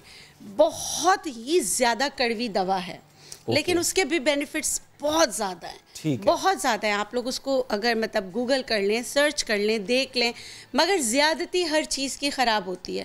अब जैसे पता चलता है प्री डायबिटिक के लोग क्या करते हैं, करेले का जूस निकाल के पीना शुरू कर देते हैं। 4 दिन पीते हैं, 8 दिन में छोड़ते हैं, और 1 महीने में फिर करेले को बुरा बोलना शुरू कर देते हैं कि हमें कुछ नहीं हुआ। भाई वो एक, अगर आप दवा, मैं मिसाल दे रही हूँ, पैनाडोल की 10 गोलियां अगर सर में दर्द है तो नहीं खा सकते ना, खानी तो आपने एक ही है। और फिर उसकी डोज आपने सेट करनी 3 घंटे पहले या 4 घंटे के बाद आप कोई पेन किलर ले सकते हैं। तो आप जड़ी बूटियों के साथ ऐसा क्यों करते हैं? ओके, वो कहते हैं कि शायद एक ही दफा खाएंगे बिल्कुल ठीक हो जाएंगे, तो ये करेले का जो पानी है एक ही दफा में सारा नहीं पीना। ये बिल्कुल भी नहीं करना चाहिए। जैसे मेथी बहुत अच्छा है, मेथी दाना। अच्छा, कुछ ऐसी चीज़ें हैं जिनके पे साइंटिफिक एविडेंस नहीं है लेकिन उन्होंने बहुत अमेजिंग काम किया है। जैसे मेरे पास पेशेंट आते हैं, इंसुलिन पे हैं, बहुत सारी चीज़ें दे दी। आप यकीन करिए अर्क़े गुलाब से उनको फ़र्क पड़ जाता है। अर्क़े गुलाब से आतिशा वो पीते हैं। अच्छा। 1/4 कप मैं कहती हूँ दिन में 3 बार लें, उनकी शुगर कंट्रोल होने लगती है। ओके। मैं हमेशा अपने पेशेंट को समझाने के लिए लोगों को भी समझे से मैं कहती हूँ कि ये जो हमारी रेंज है यही सारे हमारे ऑर्गन्स होते हैं, या आपके ऐसे स्विच बोर्ड है, एक में स्विच बोर्ड में एक में भी खराबी आ जाएगी वो सबको खराब कर देगा। जैसे पेनक्रियाज है, स्प्लीन है, लीवर है, मैदा है, इन सब ये सब एक दूसरे से कनेक्टेड है ना, कनेक्टेड है। तो ये स्विच बोर्ड पे कहीं भी खराबी आ जाएगी, पूरी आपकी बॉडी में खराबी। इसको सही करने के लिए आपने अपने लाइफस्टाइल और अपने मैदे को जो फ्रेंडली है वो चीज़ें खाएं, ज़बान का चटखारा भूल जाएं। ये बात भी समझने की ज़रूरत है कि हम लोग बहुत ज़्यादा जो हमारे शुगर पेशेंट होते हैं वो प्रिजर्वेटिव चीज़ें खा रहे होते हैं, उनको ये नहीं पता कि उनमें भी शुगर है। यस, उनमें भी शुगर है। यानी कैंड फूड तो छोड़ दें। अच्छा, टोमेटो केचप, यस, अगर आप देखिए हमें पढ़ने की ज़रूरत है। टोमेटो केचप ग्लूटेन फ्री तो आपको मिलेगा नहीं। जिनको गंदम से एलर्जी है उनके लिए भी नुकसानदेह, जिनको शुगर है उनके लिए भी नुकसानदेह। ओके, क्योंकि उसमें स्टार्च जो शुगर इस्तेमाल किया जाता है वो ज़्यादा गंदम का किया जाता है। आपा फिर मैं ये सही समझ रहा हूँ कि क्योंकि अब इतना ज़्यादा हम रिलाय कर रहे हैं कैंड फूड पे और केचप का भी ज़्यादा इस्तेमाल है, और इसकी वजह से जो डायबिटिक नहीं भी थे या जिनके फैमिली में भी नहीं थी अब वो भी हो रहे हैं, प्री डायबिटिक हो रहे हैं, बिल्कुल हो रहे हैं। क्योंकि हम देखिए you are what you eat, वही आप नजर आओगे जो आप खाओगे। बिल्कुल, आप अपनी ग़िज़ा में, हम तो पढ़ते तो है नहीं। मिसाल के तौर पे मैं बताऊँ, मैं कहती हूँ कैमोमाइल टी पियो, एसेंस लिखा होता है कैमोमाइल एसेंस, उसका तो वो लेके पीना शुरू कर देते, कहते हैं हमें तो कोई फायदा नहीं हुआ। वो एसेंस है, वो तो एसेंस है, आपको फायदा कैसे देगा? तो ये सारी चीज़ों को समझने की ज़रूरत है। सबसे पहले अगर शुगर हो गई या प्री डायबिटिक है तो घबराने की ज़रूरत नहीं है। इसमें तो आप फ़ौरन रिवर्स गियर लगा सकते हैं। और वो कैसे? अपने लाइफस्टाइल सही करके, अपनी ग़िज़ाओं को सही करके। बहुत पुराना ज़माने से लोग शुगर के पेशेंट इस्तेमाल करते आ रहे हैं भिंडी का इस्तेमाल। भिंडी खाने से, भिंडी को जैसे पानी में डाल के भिगोकर पीने से, और वाकई शुगर कंट्रोल होती है। तो मतलब आप लोग को ये कर, और शुगर जब एक होता है ना कि जैसे शुगर पेशेंट है उनको पता चलता है कि शुगर हो गई तो फिर उनकी क्रेविंग बढ़ जाती है चीनी की तरफ। ठीक है, अगर क्रेविंग बहुत हो रही है तो आप इतनी सी ले लें, गुड़ ले लें। हाँ, बिल्कुल ठीक है। आप छोटी छोटी सी आपने मॉडिफाई करने अपनी रूटीन को, चीजें बेहतर हो जाएंगी। आप थैंक यू वेरी मच। साथ मौजूद थे बड़े, उन्होंने समझा दिया जनाब कि प्री डायबिटिक हैं तो कैसे रिवर्स गियर लग सकता है, लेकिन हम लगाएंगे फॉरवर्ड गियर। एक ब्रेक लेंगे और वापस आएंगे। स्टे विद अस।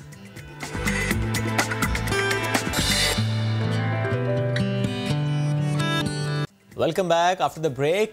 दुनिया भर का चक्कर लगाते हैं, लेकर चलते हैं आपको अमेरिका, दिखाते हैं कि कैसे हिरनों का झुंड अचानक पहुंच गया बीच सड़क पर, लेकिन इसकी वजह से हादसा भी हुआ। जानवरों और गाड़ियों के दरमियान तसादम हो गया। यह हादसा अमेरिकी रियासत मिशिगन में पेश आया जहां जंगल से निकलकर अचानक हिरनों का झुंड सड़क पार करने लगा। ड्राइवर्स ने कमाल महारत का मुजाहरा करते हुए अपनी गाड़ियां रोक लीं, जिसके बायस 1-2 ही जानवर गाड़ी से टकराए, जबकि ये भी देखा गया कि हिरन किस तरह से जंप लगाकर गाड़ी के ऊपर से जा रहे हैं। तो ये एक वीडियो जनाब आई थी अमेरिका से, वो आपके सामने रखी है।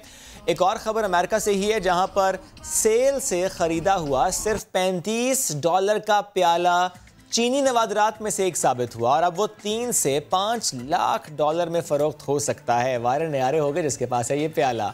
कहा जा रहा है कि ये प्याला 15वीं सदी में बनाया गया था, जिस पर मौजूद जो ब्लू कलर है उसके फूल उसे एक नायाब शय का दर्जा देते हैं। माहिरीन का ये कहना है कि पोर्सलीन से बने इस प्याले को कंवल प्याला कहा जाता है, जो चीनी बादशाह योंगले के अहद से ताल्लुक़ रखता है। इस तरह 1403 से लेकर 1424 के दरमियान इसे तैयार किया गया था। इस वक्त दुनिया में ऐसे सिर्फ 6 प्याले मौजूद हैं। ये प्याला 17 मार्च को नीलाम होकर तवक्को है, जिस समय पहले बताया कि कीमत क्या हो सकती है, 3 से 5 लाख डॉलर के दरमियान ये फरोख्त हो सकता है। चलिए जी बढ़ते हैं आगे। नेचुरल हिस्ट्री म्यूजियम ने एक शहाबी पत्थर की तस्वीर जारी की है और इससे मुताल्लिक ये कहा जा रहा है कि ये 4 अरब साल पुराना पत्थर है। नेचुरल हिस्ट्री म्यूजियम लंदन, इसके ऑफिशियल इंस्टाग्राम अकाउंट पर एक पोस्ट शेयर की गई है और इसमें नहायत ही हैरत अंगेज और नायाब खिलाई या शहाबी पत्थर नजर आ रहा है। साइंसदानों का ये गुमान है कि ये छोटा सा ब्लैक कलर का जो स्टोन है ये किसी चट्टान का टुकड़ा है और ज़मीन से भी ज़्यादा पुराना है।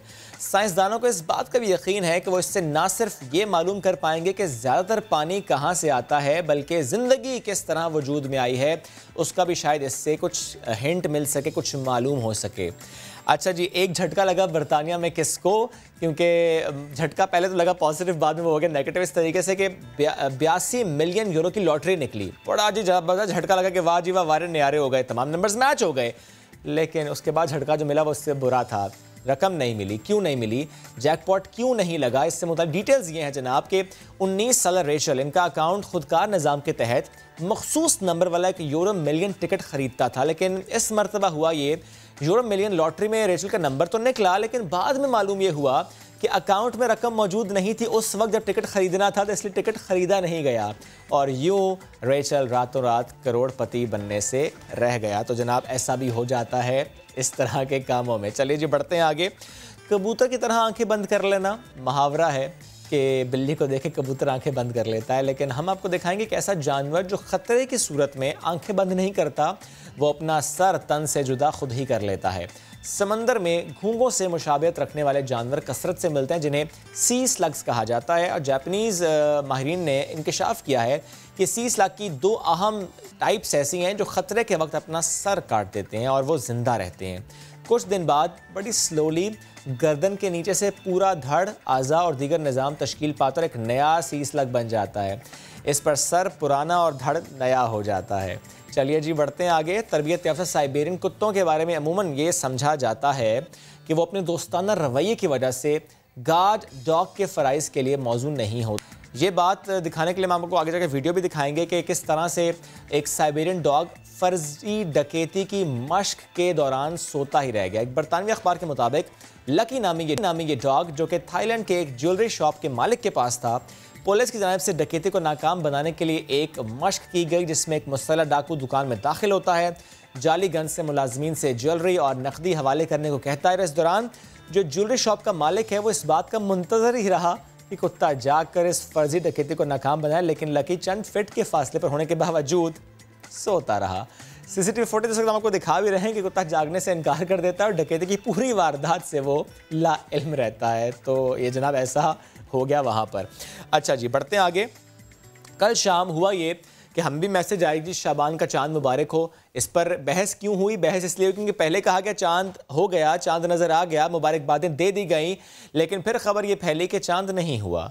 चेयरमैन रोत हिलाल कमेटी मौलाना अब्दुल खबीर आज़ाद साहब के मुताबिक मतला अबरालूद था और पूरे मुल्क में कहीं भी चांद नज़र नहीं आया, कोई शहादत मौसूल नहीं हुई। तो इसलिए ज़ाहिर जब ऐलान कर देगा कि चांद नज़र नहीं आया तो फिर चांद नज़र नहीं आया। वर्ल्ड इकनॉमिक फोरम ने पाकिस्तान की माहौल दोस्त कोशिशों का एतराफ़ किया और एक वीडियो जारी की है। इस फोरम के मुताबिक पाकिस्तान 3 तरीक़ों से मुस्तक़बिल को क्लीन एंड ग्रीन कर रहा है, स्पेशली ग्रीन कर रहा है।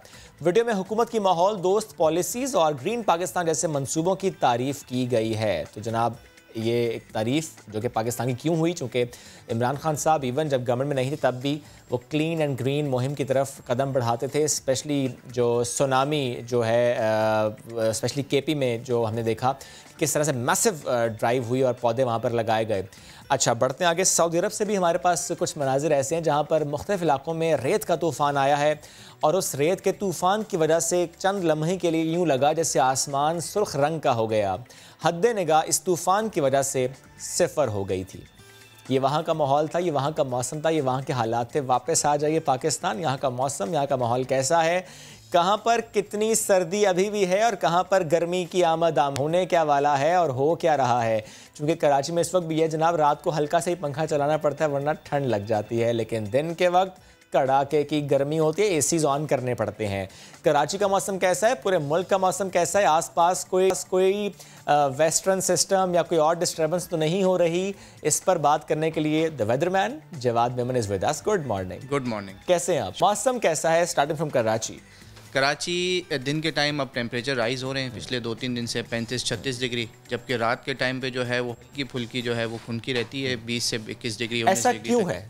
ऐसा इसलिए शोएब भाई कि अब सीज़न ट्रांजिशन में है हम लोग। सर्दी से जो है वो स्प्रिंग सीज़न से जो है अब गर्मियों की तरफ मूव कर रहे हैं, तो इसमें जो है ये टेम्परेचर वेरिएंस जो है इन मौसम इस सीज़न में जो है वो ज़्यादा रहता है। ये कोस्टल एरियाज़ का ही मौसम ऐसा होता है या कि पूरे मुल्क में ऐसा ही होता है जब ट्रांजिशन होती है? कोस्टल एरियाज़ में कुछ ज़्यादा इफेक्ट पड़ता है। इसकी वजह ये कि दिन के टाइम पे जब साउथ वेस्ट विंड चल रही होती हैं गर्म हवाएं समंदर की तरफ से, तो टेम्परेचर थोड़ा सा जो है वो बढ़ता हुआ लगता है। और जब रात के टाइम पे ये हवाएं स्लो डाउन होती हैं, ड्राई विंड्स आती हैं, तो हल्की फुल्की जो है हमें उसमें ठंड महसूस होती है, इसलिए पंखा बेहतर है फिलहाल। पंखा बेहतर है, लेकिन दिन में तो ज़रा मजबूरी है चलाना, रात में हल्का फुल्का चलाएंगे तो थोड़ी थोड़ी ठंड भी लगती है। लेकिन जवाब है इसी पाकिस्तान में बहुत से इलाके ऐसे जहाँ अब भी स्नोफॉल हो रही है।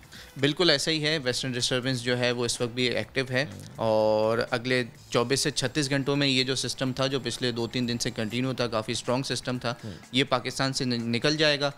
कराची के नॉर्दर्न एरियाज़ में आज थोड़ा सा एक रेयर इवेंट पॉसिबल है कि कराची के जो गुलशन मेमार, बहरिया टाउन, M9 मोटरवे, नूरियाबाद और हैदराबाद के आसपास के जो रीजन हैं, यहाँ पर इसी वेस्टर्न डिस्टर्बेंस का ट्रफ जो है वो काफ़ी नीचे तक डिप हुआ है।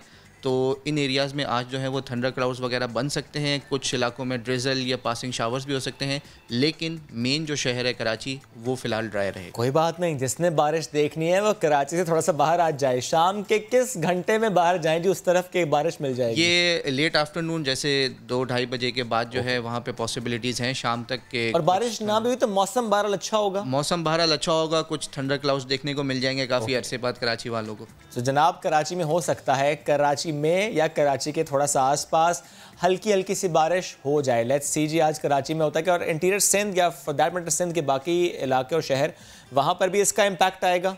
वहाँ पर इसका फ़िलहाल इतना इम्पैक्ट नहीं है क्योंकि जो सिस्टम था उसके ज़ेरे असर 2-3 दिन पहले जो है सखर लाड़काना में कुछ इस तरीके के थंडर क्लाउड्स बने थे, लाइट ड्रिजल भी हुई थी, लेकिन अब चूँकि ये सिस्टम निकल रहा है तो फ़िलहाल इन एरियाज़ में ड्राई रहेगा। आने वाला सिस्टम जो है वो 19 से 20 तारीख से काफ़ी अच्छा और स्ट्रॉन्ग रोबस्ट सिस्टम नज़र आ रहा है।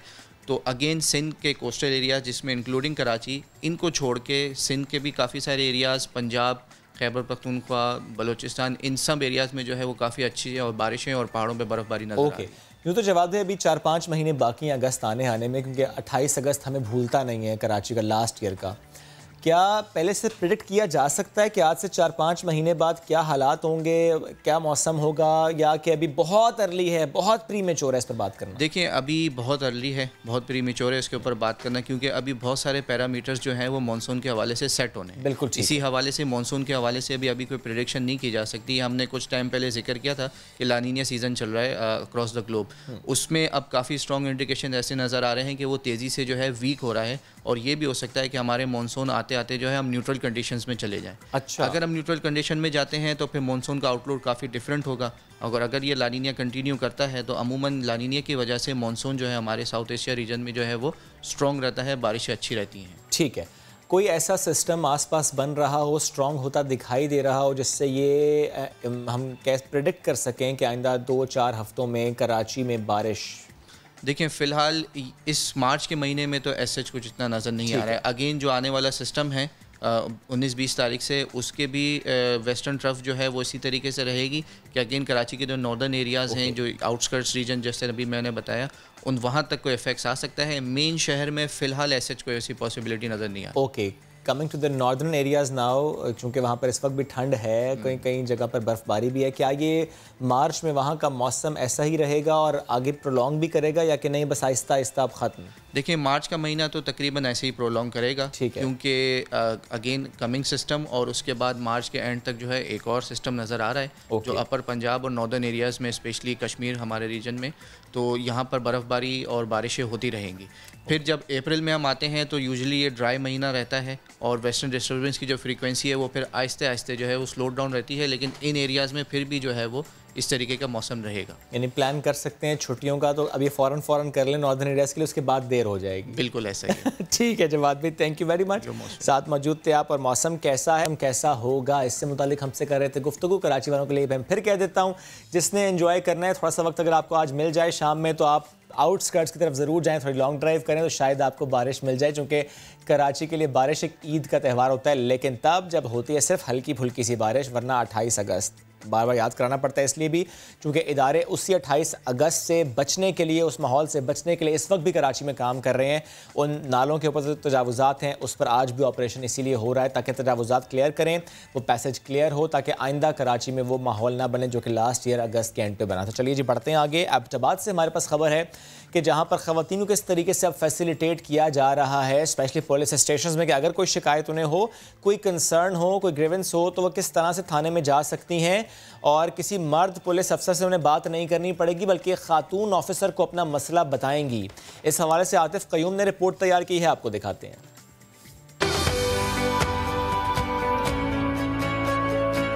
एबटाबाद की खवातीन के लिए बड़ी सहूलत, थानों में मर्द पुलिस एहलकारों को अपने मसाइल बताने में कोई हिचकिचाहट है तो अब बेफिक्र हो जाएं, क्योंकि पुलिस स्टेशंस में खवातीन एहलकारों को भी तैनात कर दिया गया।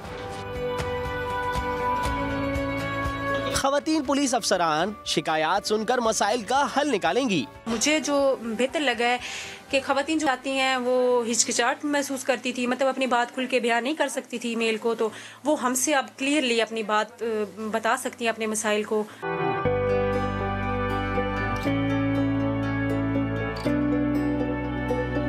डीपीओ ज़हूर बाबर आफरीदी के मुताबिक 6 थानों में खवातीन एहलकारों को बतौर मुहर्रिर तैनात किया गया है। मेरा खामन मुझे अपनी माँ और बहन की बातें सुन के मुझे मारता था। इधर मैं आई हूँ अपनी रिपोर्ट करवाने। पहले हम आते थे तो मर्द हजरात होते थे, तो अब हमें अपना मसला बताते हुए काफ़ी हिचकिचाहट होती थी, लेकिन आज हम आए हैं तो देखा है कि यहाँ पे तो लेडी मुहर्रिर बैठी हुई है, तो इन्होंने काफ़ी अच्छे से हमारी बात सुनी है और बोला है कि अभी उन्हें बुलाते हैं और आपकी सुलह कराते हैं या इस मसले का कोई हल निकालते हैं। एबटाबाद पुलिस के इक़दाम को शहरियों ने सराहा है। आतिफ कयूम, समा, एबटाबाद। रिपोर्ट आपने देखी। इसी पर मजीद बात करने के लिए हमें ज्वाइन किया डीपीओ ज़हूर बाबर आफरीदी साहब ने। Sir thank you very much, आपने वक्त दिया समा को। सर बड़ा खुशाइंद काम है, थोड़ा सा प्लीज़ शेयर कीजिएगा, ये फैसला लेने की वजह क्या बनी? क्या ख़वातीन को बहुत ज़्यादा मुश्किलात का सामना करना पड़ रहा था? ऐसे कोई मामला रिपोर्ट हो रहे थे कि फिर आपको ये डिसाइड करना पड़ा कि नहीं अब खातून एहलकार, खातून ऑफिसर मौजूद है जो कि इनको सुने? देखें, ये अगर मैं आपको फ़िगर्स बताऊं पिछले साल की, तो तकरीबन 259 के करीब इस तरह के केसेस रिपोर्ट हुए हैं जिनमें ख़वातीन या तो कंप्लेनेंट थी या इफ़ेक्टी पार्टी थी। तो इसी को मद्देनज़र रखते हुए और दूसरा मैं एक रिसर्च पेपर पढ़ रहा था जिसमें ये मैंने पढ़ा कि खैबर पख्तूनख्वा में या जो दूसरे हमारे सूबे हैं पंजाब, सिंध और बलूचिस्तान, वहाँ पे ख़वातीन जो है वो एक फेयर फैक्टर होता है, हिचकिचाती हैं जब पुलिस स्टेशन जाती हैं।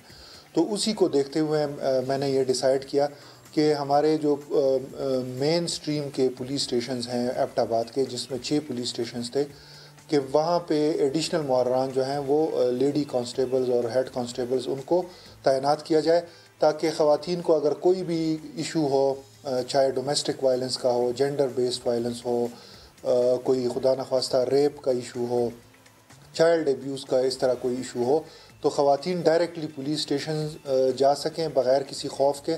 और नेचुरली एक नेचुरल सी चीज़ होती है कि खातून दूसरी खातून से इंटरेक्शन जब करती हैं तो कॉन्फिडेंटली करती हैं, और सेम जो सेक्स इंटरेक्शन होता है उसमें वो खुल के अपनी जो बातें हैं वो बयान भी करती हैं, अपने कंप्लेंट्स भी दर्ज कराती हैं। अच्छा सर, ये बताएगा कि ज़्यादातर किस किस्म के वाक़यात वहाँ पर रिपोर्ट हो रहे हैं ख़वातीन को लेकर, वो क्या फ़ेस कर रही हैं और ऐसे कौन से मामलात हैं कि वो शिकायत नहीं कर पाती, वो थाने आ नहीं पाती, वो घबराती हैं? देखिए, खुदा न ख्वास्ता कोई इस तरह की बात नहीं है कि एबटाबाद में जेंडर बेस्ड वायलेंस जो है वो एक हद से बढ़ गया हुआ है। बट द थिंग इज़, जिस तरह मैंने कहा कि इनको लगाने का बुनियादी मकसद यही था कि ख़वातीन बिला खौफ व झिझक पुलिस स्टेशंस में जाया करें और अपनी मुश्किलात, अपनी तकालीफ़ या जो उनकी कंप्लेंट्स हों वो पुलिस अथॉरिटीज़ तक पहुंचाएं, और फिर अकॉर्डिंगली हम जो लॉज मौजूद हैं उसमें उनको रजिस्टर करें और उन पे कानूनी कार्रवाई करें।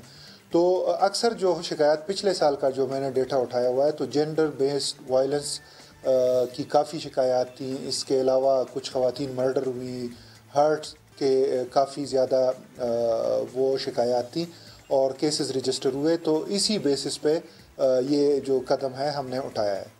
ठीक सर, ये बता दें लास्टली कि क्या साइबर क्राइम के वाक़यात भी रिपोर्ट हुए हैं? कुछ ख़वातीन के ऐसे मसाइल भी थे कि वो साइबर क्राइम से मुताल्लिक हों और वो उसको रिपोर्ट करना चाह रही हों और वो रिपोर्ट करने के लिए थाने आई हों?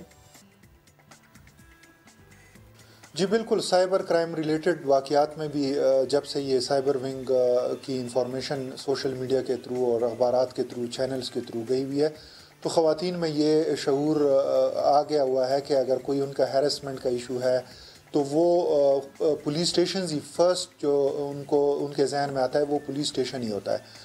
तो मैं इसके साथ साथ बताता चलूँ कि हमारा विक्टिम सपोर्ट एक प्रोग्राम भी है जिसमें विक्टिम सपोर्ट ऑफिसर्स होती हैं और जब वो डायरेक्टली ख़वातीन उनसे कांटेक्ट करती हैं तो हम उनको लीगल सपोर्ट देते हैं, मॉरल सपोर्ट देते हैं। उसके साथ साइकेट्रिस्ट भी हैं, हमने 2 हायर किए हुए हैं, तो वो उनके घरों में जाती हैं।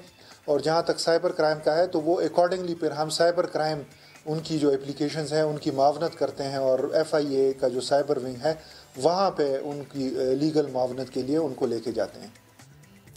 ठीक सर, ज़ाहिर आपने ये स्टेप लिया इसको मद्देनज़र रखते हुए कि ये वो कुछ मसाइल हैं जिनको आप लोगों ने कैटर करना है। इदारे की कारकर्दगी मज़ीद बेहतर बनाने के लिए, पुलिसिंग का निज़ाम और बेहतर करने के लिए क्या कुछ मज़ीद किया जा सकता है और जो प्लान में है, और उसके हवाले से अगर आप शेयर ये भी कर लें मुझसे कि चैलेंजेस क्या फेस करने पड़ते हैं जब भी ऐसा कोई प्लान आप लोग मुरतब करते हैं उसको फिर इम्प्लीमेंट करना होता है?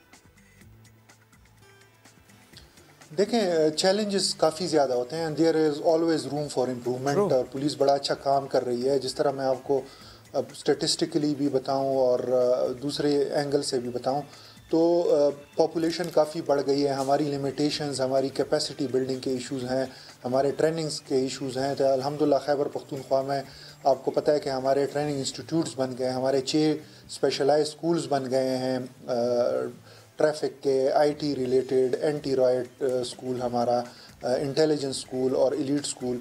तो वक्तन फ़वक्तन उसमें इम्प्रूवमेंट हो रही है। हम अपनी कैपेसिटी बिल्डिंग की तरफ जा रहे हैं, हम स्पेशलाइजेशन की तरफ जा रहे हैं। जो चीज़ जिसकी बेहतरी की गुंजाइश है वो नेचुरली यही है कि हमारी कम्युनिटी इंगेजमेंट पहले भी बेहतर थी लेकिन उसमें इम्प्रूवमेंट की गुंजाइश है। पब्लिक फ्रेंडली हो, जो ताना कल्चर जो कि हम सुनते होते हैं मीडिया पे, प्रिंट, इलेक्ट्रॉनिक और सोशल मीडिया पे, उसको बेहतर करने की तरफ हम जा रहे हैं। तो कोशिश कर रहे हैं कि मुख्तलिफ एंगल से जो पुलिसिंग है, कम्युनिटी पुलिसिंग है, हमारी प्रिवेंशन है, हमारी डिटेक्शन है, इन्वेस्टिगेशन है, उसको और इम्प्रूव करें। ठीक, बहुत शुक्रिया आप मौजूद थे, आप इससे मुतालिक हमसे गुफ्तगू कर रहे थे। बढ़ते हैं आगे और इलेक्ट्रिक व्हीकल से मुतालिक बात करते हैं। इलेक्ट्रिक व्हीकल जिससे मुतालिक कहा जा रहा है कि आइंदा चंद सालों में कोशिश ये की जाएगी कि वो जो गाड़ियाँ मौजूद हों, जो व्हीकल्स मौजूद हों, वो इलेक्ट्रिक व्हीकल्स हों। लेकिन जब हम इलेक्ट्रिक व्हीकल्स की बात करते हैं तो इसमें बाइक्स भी हैं, इसमें गाड़ियाँ भी हैं, इसमें बसेस भी हैं। लेकिन आज हम बात करेंगे सिर्फ 4 व्हील कार्स, यानी जो नॉर्मल कार होती है जो कि ज़रा इस वक्त गैस पर या पेट्रोल पर चल रही है, कुछ गाड़ियाँ डीजल पर चल रही हैं, वो सारी शिफ्ट हो जाएं इलेक्ट्रिक पर। लेकिन उसके लिए मामला ये है जनाब कि अभी तक एक ऑर्डिनेंस का इंतज़ार किया जा रहा है। चूँकि ऑर्डिनेंस आएगा तो उसके बाद एक पॉलिसी सामने आएगी, फिर लोग वो ख़रीद सकेंगे, सड़कों पे हमें वो गाड़ियाँ नज़र आएंगी। कुछ गाड़ियाँ तैयार तो हैं लेकिन वो कब बिकेंगी, कब ख़रीदी जाएंगी, कब इस्तेमाल में आएंगी, इस पर एक बहुत बड़ा सवाल है। ऑटो इंडस्ट्री डेवलपमेंट कमेटी के सेक्रेटरी आसिम अयाज साहब ने हमें ज्वाइन किया, उनसे हम इससे मुताल्लिक गुफ्तगू करते हैं। सर बेहद शुक्रिया आपके वक्त। सर सवाल मेरा ये है, क्योंकि हमने इस पर एक सेगमेंट भी किया, इलेक्ट्रिक कार्स जो कि इस वक्त तैयार तो हैं, पाकिस्तान में मौजूद तो हैं, लेकिन ना वो बेच सकते हैं ना कोई ख़रीद सकता है। सवाल मेरा ये है सर कि क्या वाकई ऐसा है कि अभी भी हम वहीं पर खड़े हैं जहां आज से चंद माह पहले खड़े थे कि हम गाड़ी ख़रीद नहीं सकते, नहीं इलेक्ट्रिक कार? क्या कोई पाकिस्तानी इस वक्त इलेक्ट्रिक कार नहीं ख़रीद सकता? और उस वक्त की मैं बात करूं जबकि एक तरफ आप लोग बात करते हैं कि हमने चार्जिंग के पॉइंट्स बना दिए हैं, लगा दिए हैं और आहिस्ता आहिस्ता हम उनको बढ़ाते चले जा रहे हैं, वो काम अपनी जगह, लेकिन ऑर्डिनेंस नहीं है। इलेक्ट्रिक कार कोई ख़रीद सकता है यानी प्लीज़ इस पर एलेबोरेट कीजिएगा। इस वक्त पाकिस्तान में इलेक्ट्रिक गाड़ियों की पॉलिसी तो आ चुकी है, लेकिन आपका जो सवाल है कि जी गाड़ियाँ ये बन रही हैं पाकिस्तान में अभी, या क्या कोई पाकिस्तानी गाड़ी ख़रीद सकता है? ये पाकिस्तानी बनी हुई गाड़ी तो नहीं ख़रीद सकता, लेकिन चूँकि वो अभी बनी नहीं है। दूसरा ये कि इम्पोर्ट के ऊपर भी ये जो इलेक्ट्रिक व्हीकल की पॉलिसी आई है इसमें दो किस्म की मुराद हैं। एक लोकल मैन्युफैक्चरिंग के लिए जो टाइम लेगी, दूसरा इंपोर्टेड गाड़ी को भी जो ईवी है उसको मुराद के ज़रिए, इंसेंटिव्स के ज़रिए सस्ता किया गया। तो ये कहा जा सकता है जैसे गाड़ियाँ पाकिस्तान में इंपोर्ट हो भी रही हैं कई ब्रांड्स की, उस तरह से कि गाड़ी कोई इस्तेमाल कर सकेगा। यस, इंपोर्टेड गाड़ी आज भी इंपोर्ट हो रही है। ठीक है, इंपोर्ट हो रही है, लेकिन सर मेरा फिर सवाल वही कि चूँकि हमने इस पर सेगमेंट किया, पाकिस्तान में गाड़ियाँ मौजूद हैं, तो मुझे ज़रा आप बताइएगा कितनी कंपनीज़ हैं इस वक्त पाकिस्तान में जो एक गाड़ियाँ तैयार कर रही हैं और जो ही वो तैयार हो जाएंगी तो फिर वो बेच सकेंगे? क्योंकि ज़रा आपने कहा कुछ कंपनीज तैयार कर रही हैं, उसमें वक्त लगेगा, कितना वक्त लगेगा? इस वक्त पाकिस्तान में जो ऑटो पॉलिसी चल रही है वो 2016 से 21 की पॉलिसी चल रही है। उसके तहत कई कंपनीज़ ने अपने बिज़नेस प्लान में ये प्लान किया हुआ था कि वो इलेक्ट्रिक व्हीकल्स भी बनाएंगे, लेकिन ताहाल चूँकि ये इलेक्ट्रिक व्हीकल की पॉलिसी आने में कुछ देर हुई, जो उसकी वजह से कई जो कंपनीज़ हैं अभी वो प्लान कर रही हैं, वो बनाना शुरू करेंगी और वो जो पिछली पॉलिसी है उससे भी ज़्यादा इसमें इंसेंटिव्स दिए गए हैं ऑटो पॉलिसी में। और एक नई पॉलिसी जो 2021 के जून के बाद आ रही है, उसके तहत इनमें जो इलेक्ट्रिक व्हीकल पॉलिसी अनाउंस की है गवर्नमेंट ने, ये उसका पार्ट बन जाएगी। और जो इन्वेस्टमेंट है उसके अंडर पाकिस्तान में जो लोकल असेंबली या लोकल मैन्युफैक्चरिंग के लिए उस पॉलिसी के अंदर आना शुरू हो जाएगी। इस वक्त कोई एज सच प्लेयर जो गाड़ियाँ बना रहा हो इलेक्ट्रिक व्हीकल्स पाकिस्तान में वो मौजूद नहीं है। नहीं सर, तो फिर अगर आप कह रहे हैं कि पॉलिसी आ चुकी है तो फिर ऑर्डिनेंस का क्या मामला था? क्योंकि आपने भी ये मामला हमारे शो में उठाया था, फवाद चौधरी साहब ने भी यही कहा था कि ऑर्डिनेंस का इंतजार है। What does that mean, ordinance का इंतजार? आपने ऑर्डिनेंस का पूछा, ये प्रेसिडेंशियल ऑर्डिनेंस आ चुका है, ये रूल का हिस्सा बन चुका है। इसके तहत जो भी, मैं आपको क्लैरिफाई कर दूं कि 2-3 व्हीलर्स और हैवी व्हीकल्स की पॉलिसी पहले आ चुकी थी, फाइनेंस बिल में ये इम्प्लीमेंट भी हो चुकी थी। इस वक्त जो ऑर्डिनेंस का आप जिक्र कर रहे हैं वो आया है 4 व्हीलर्स के लिए, जिसमें कारें, स्पोर्ट्स यूटिलिटी व्हीकल्स और लाइट कमर्शियल व्हीकल्स आती हैं।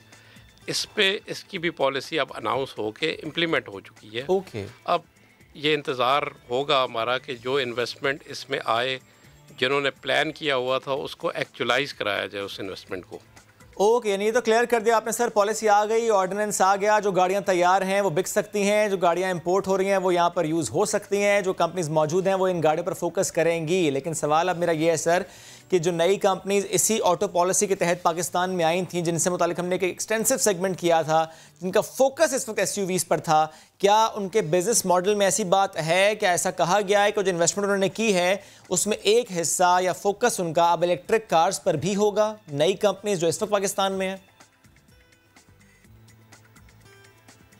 जी, इसमें जो दुनिया में अडॉप्शन रेट है वो फॉरेन गवर्नमेंट्स में काफ़ी सब्सिडी भी दी गई है, कैश सब्सिडीज़ भी दी गई हैं, लेकिन जो कार्स में ट्रेंड है अडॉप्शन का वो 3 to 4% से ज़्यादा नहीं है किसी भी मुल्क में जिसने जहाँ पे इंफ्रास्ट्रक्चर भी मौजूद है, जहाँ पे उन्होंने मुराद भी दी हैं, जो थोड़ी आबादी हैं जिनके एनवायरमेंटल कंसर्न्स जो हैं उनके लॉज भी हमसे ज़्यादा डिफाइंड हैं, वो इम्प्लीमेंट भी ज़्यादा कर रहे हैं, लेकिन वहाँ पे भी जो कारें हैं वो 3 to 4% से ज़्यादा नहीं है। फॉर एग्ज़ाम्पल अगर आप चाइना देख लें तो वो लीडिंग है, लेकिन वो भी 4% से ज़्यादा नहीं है। इसका अडॉप्शन रेट पाकिस्तान में भी यूनिवर्सल ट्रेंड फॉलो होगा, लेकिन ये आहिस्ता आहिस्ता आ जाएंगी। इस वक्त कई और भी टेक्नोलॉजीज़ दुनिया में हैं जो फ्यूल एफिशिएंट भी हैं, एनवायरनमेंट फ्रेंडली भी हैं, उन टेक्नोलॉजीज़ की तरफ भी देखा जाना चाहिए। और लेकिन अगर आप ये कहें कि जो पाकिस्तान में जो कंपनीज़ हैं वो सारी पहले तो ये है कि जी उनका अपना बिज़नेस प्लान है कि वो इलेक्ट्रिक की तरफ शिफ्ट हों, क्या दुनिया इसकी तरफ शिफ्ट होगी या नहीं। इस वक्त 3-4 किस्म की टेक्नोलॉजीज़ हैं दुनिया में जो अंडर डिस्कशन है। पहली फ़र्ज़ करें जो फॉसिल फ्यूल, डीजल और पेट्रोल व्हीकल्स, दूसरी हाइब्रिड टेक्नोलॉजी है, तीसरी हाइड्रोजन फ्यूल सेल है, चौथी इलेक्ट्रिक व्हीकल है। अब इन टेक्नोलॉजीज़ में से कौन सी टेक्नोलॉजी विनर होगी, कौन सी अडॉप्शन ज़्यादा होगी, इसका अभी नहीं पता, और ये नहीं कहा जा सकता कि EV technology will be the only technology. अगर ये होगी तो पाकिस्तान की गवर्नमेंट की जो पॉलिसी जो बनाई जा रही है उस पे अपने आप को ओपन रखा जा रहा है कि जी हर तरफ की जो भी टेक्नोलॉजीज़ हैं नई उनको अडॉप्ट किया जाए, ताकि हमें कल को उसको कैचअप करने में मुश्किल ना हो। और यहाँ पे मैं क्लैरिफाई कर दूँ कि ईवी के लिए तो ऑलरेडी गवर्नमेंट ने इंसेंटिव्स दे दिए हुए हैं और हमारे ऑटो सेक्टर को रेडी किया जा रहा है कि वो अडॉप्ट करे इलेक्ट्रिक व्हीकल टेक्नोलॉजी को। ठीक सर, लास्ट में एक बात और बता दीजिएगा। ये तो हमने गाड़ियों से मुतालिक बात की, लेकिन एक और भी इंडस्ट्री है उस पर भी ज़रा फोकस कर लेते हैं। वो है मोबाइल फ़ोन्स जो इस वक्त पाकिस्तान में बन रहे हैं। कहा जा रहा है 10 लाख मोबाइल फ़ोन इस वक्त जो है वो पाकिस्तान में उसकी प्रोडक्शन हो रही है। तो जो सर नई कंपनीज़ आ रही हैं या यूँ कह लें कि और नई कंपनीज़ हैं जो कि इंटरेस्ट रखती हैं और वो आ रही हैं और मैन्युफैक्चर करेंगी, लेकिन उस पर भी फिर बुनियादी सवाल ये है कि क्या ऐसा होगा इस सारे सिनेरियो में कि मोबाइल फ़ोन, एंड्रॉयड फ़ोन या फॉर दैट मैटर जब हम स्मार्टफोन की बात करते हैं सस्ता होगा? जी, मोबाइल फ़ोन्स के बारे में आपने सवाल किया। ये रिसेंटली पिछले फाइनेंस बिल में पॉलिसी आई थी। इस पे आपने पूछा कि जी इन्वेस्टमेंट या कौन कौन सी कंपनियां लगी हैं। पहले तो मोबाइल मैन्युफैक्चरिंग में आपको बता दूं कि ये नई नहीं है पाकिस्तान में। पहले भी पाकिस्तान में मोबाइल बन रहे थे, लेकिन 2G मोबाइल या जिसे फ़ीचर फ़ोन कहा जाता है या नॉन एंड्रॉयड कहा जाता है वो बन रहे थे। इसकी इंडस्ट्री AJK में भी लगी थी, लाहौर में भी थी, कराची में भी थी ये। लेकिन ज़्यादातर जो 4G 3G मोबाइल जो एंड्रॉयड फ़ोन है वो इंपोर्ट हो रहे थे पाकिस्तान में। ये पॉलिसी जो दी गई मोबाइल के बारे में, ये ऐसा इस पे जो टैरिफ स्ट्रक्चर है वो ये दिया गया कि पाकिस्तान में लोकल असेंबल हो मोबाइल और यहीं का मेड इन पाकिस्तान पहले पाकिस्तान में बने और बाद में अगर एक्सपोर्ट भी किया जा सके। उसके लिए एक पॉलिसी दी गई, उसमें जो अभी हमने इम्प्लीमेंट ही की तो उसका बड़ा अच्छा रिस्पॉन्स आया। एक कंपनी पाकिस्तान में जो ट्रांजिएंट टेक्नो है वो पहले शुरू में आज से साल पहले 1.5 लाख मोबाइल माहाना बनाती थी, अब वो 6.5 लाख पे चली गई। अब 10 लाख का जहाँ पे फिगर है, ये 3 नई कंपनीज फरवरी में इन्होंने अपनी ट्रायल प्रोडक्शन शुरू की है। इनकी जो कंबाइंड कैपेसिटी है वो 10 लाख से ज़्यादा है। ठीक है, 10 लाख से ज़्यादा है पर मंथ। ठीक है sir, thank you very much sir, साथ मौजूद थे आप और इससे मुतालिक हमसे गुफ्तगू कर रहे थे।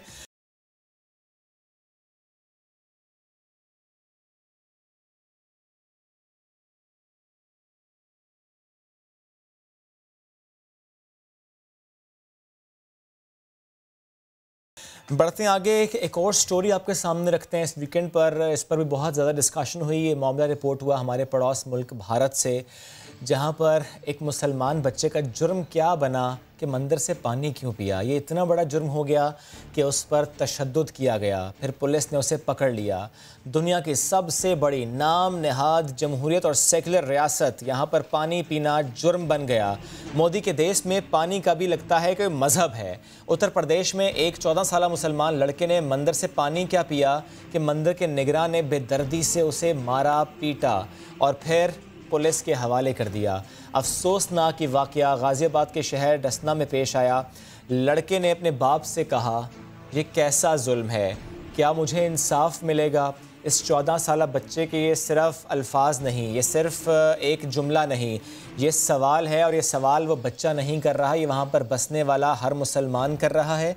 ये सवाल वहाँ बसने वाली जो माइनॉरिटीज़ हैं वो कर रही हैं। जो सलूक उनके साथ अक्रॉस द नेशन किया जा रहा है, वो चाहे मकबूजा वादी हो, वो चाहे कोई और रियासत हो, वहाँ जिस तरह से माइनॉरिटीज़ के साथ सलूक किया जा रहा है, इस पर आलमी इदारे बयान तो देते हैं, मजम्मत तो करते हैं, लेकिन दुख तो ये है कि इससे आगे बढ़ते नहीं हैं। और इसीलिए जब हम आवाज़ उठाते हैं, जब पाकिस्तान आवाज़ उठाता है, तो हम आवाज़ तो उठाते हैं, हम कुछ हक़ाइक़ तो सामने रखते हैं, लेकिन जिन्होंने उससे मुताल्लिक़ स्टेप्स लेने हैं, शायद नहीं बल्कि यकीनन कुछ वेस्टेड इंटरेस्ट तो हैं उन फोरम्स के, कुछ वेस्टेड इंटरेस्ट तो हैं उन नेशंस के भारत के साथ कि वो मजम्मत से आगे बढ़ते नहीं हैं। अभी लास्ट इस वीकेंड पर एक वर्चुअल इजलास भी हुआ था, क्वाड मीटिंग भी हुई थी, जिसमें अमेरिका भी था, जिसमें इंडिया भी था, जिसमें जापान भी था, जिसमें ऑस्ट्रेलिया भी था। यानी जब बात हो रही है चैलेंजेस से निमटने की, तो क्या उन 3 ममालिक को, अमेरिका को, जापान को, ऑस्ट्रेलिया को ये याद नहीं दिलाना चाहिए था भारत को कि भारत में खुद हो क्या रहा है? क्या ये बात नहीं होनी चाहिए थी कि चैलेंजेस हैं क्या इस खत्ते के? क्या ये बात होनी नहीं चाहिए थी कि भारत के अंदर हो क्या रहा है, भारत कश्मीर में कर क्या रहा है, भारत अपने रियासतों में बसने वाली माइनॉरिटीज़ बिलखुसूस मुसलमानों के साथ कर क्या रहा है? ये मसला है एक सोच का, ये मसला हिंदुत्व सोच का। जब से मोदी सरकार आई है ये सोच पनपती चली जा रही है। जब से मोदी सरकार आई है लगता यही है कि वो इलेक्शन से पहले का नारा नहीं, वो इलेक्शन के बाद हमें अमली तौर पर नज़र आता है कि कैसे मुसलमानों के ख़िलाफ़, माइनॉरिटीज़ के ख़िलाफ़ साजिशें होती हैं, पॉलिसीज़ बनाई जाती हैं और इदारे मोदी का साथ देते हैं। ये इदारे कब तक साथ देते रहेंगे? अब तो आवाज़ें बुलंद होना शुरू हो गई हैं और ख़ुद भारतीय भी आवाज़ें बुलंद कर रहे हैं। ऐसे में जब हम बात ये करते हैं कि भारत जो बड़ा डंका बजाता है कि हमने तो वैक्सीन से मुतालिक बड़ा काम किया, हम वैक्सीन बना रहे हैं, वैक्सीन हम फराहम करेंगे कुछ प्लेटफॉर्म से डेवलपिंग नेशंस को, तो सोचना ये चाहिए कि जिस वैक्सीन की बात आप कर रहे हैं और जो जान बचाने का क्रेडिट आप लेना चाह रहे हैं, ख़ुद आप अपने अंदर बसने वाले लोगों के साथ कर क्या रहे हैं? वैक्सीन बनाई है या नफ़रत की वैक्सीन का इंजेक्शन आप अपने रहने वाले शहरों को लगाए चले जा रहे हैं डेली बेसिस पर? क्योंकि मामला कुछ ऐसा ही है, एक मामला नहीं है, आए रोज़ ऐसे मामला रिपोर्ट होते हैं और इसीलिए हमें इस पर बात करनी पड़ती है कि भारत कब जागेगा। क्योंकि अगर भारत अब नहीं जागेगा तो ये मामला सिर्फ भारत का नहीं है, वहाँ पर रियासतों का नहीं है, वहाँ बसने वाली माइनॉरिटीज़ का नहीं है, इसका जो असर है वो खित्ते पर पड़ता है और इसको रोकना होगा। रोकना किसने है? रोकना यूँ तो ख़ुद भारत को ही है, लेकिन भारत शायद रुकना चाहता नहीं है, वो शायद अंधा हो चुका है। इस जुल्म के बाज़ार गर्म करने में हम देख रहे हैं कि भारत एक से ज़्यादा कदम अब लेता चला जा रहा है और आलमी इदारे में फिर कहूँगा मजम्मत तो करते हैं, बात तो करते हैं, लेकिन अमली तौर पर कुछ करते नहीं हैं। दोबारा से अगर इस स्टोरी पर मैं आ जाऊँ, ज़रा सोचिए, एक मंदिर में एक बच्चा अगर जाकर पानी पी रहा है, एक मुसलमान का बच्चा पानी पी रहा है, एक मुसलमान जाकर पानी पी रहा है, तो वेलकम करना चाहिए था। इंटरफेथ हार्मनी की बात करनी चाहिए थी। रिलीजियस जो इंटरफेथ है, जब हम इसकी बात करते हैं, इसकी एग्जांपल सेट तब होंगी जब उसको वेलकम करते आप, उसको पानी पेश करते आप, उसके साथ अच्छा सलूक रखते आप। लेकिन अफसोस कैसा हुआ नहीं। ज़रा सीख ले भारत के पाकिस्तान में क्या होता है। यहाँ पर भी बहुत मंदिर हैं, हम ख़ुद भी वहाँ पर जाते हैं और जो वहाँ पर हिंदू रहते हैं उनको कैसे फैसिलिटेट करना है, इसकी मिसाल पाकिस्तान सेट करता है। वो चाहे नानी मंदिर हो बलूचिस्तान का, वो चाहे और मंदिर हो। ऐसे में पाकिस्तान और पाकिस्तान में बसने वाले हर इंसान की अगर मैं बात करूँ, हर शहरी की बात करूँ, तो वो इंश्योर करता है इस चीज़ को कि वो चाहे उसका ताल्लुक़ किसी भी मज़हब से हो, लेकिन वो एक पाकिस्तानी, उसका ख्याल हमने रखना है। तो यही सोच भारत में होनी चाहिए। एक ब्रेक है, ब्रेक से वापस आएंगे, कुछ और मौज़ूआत बाकी हैं, स्टे विद अस।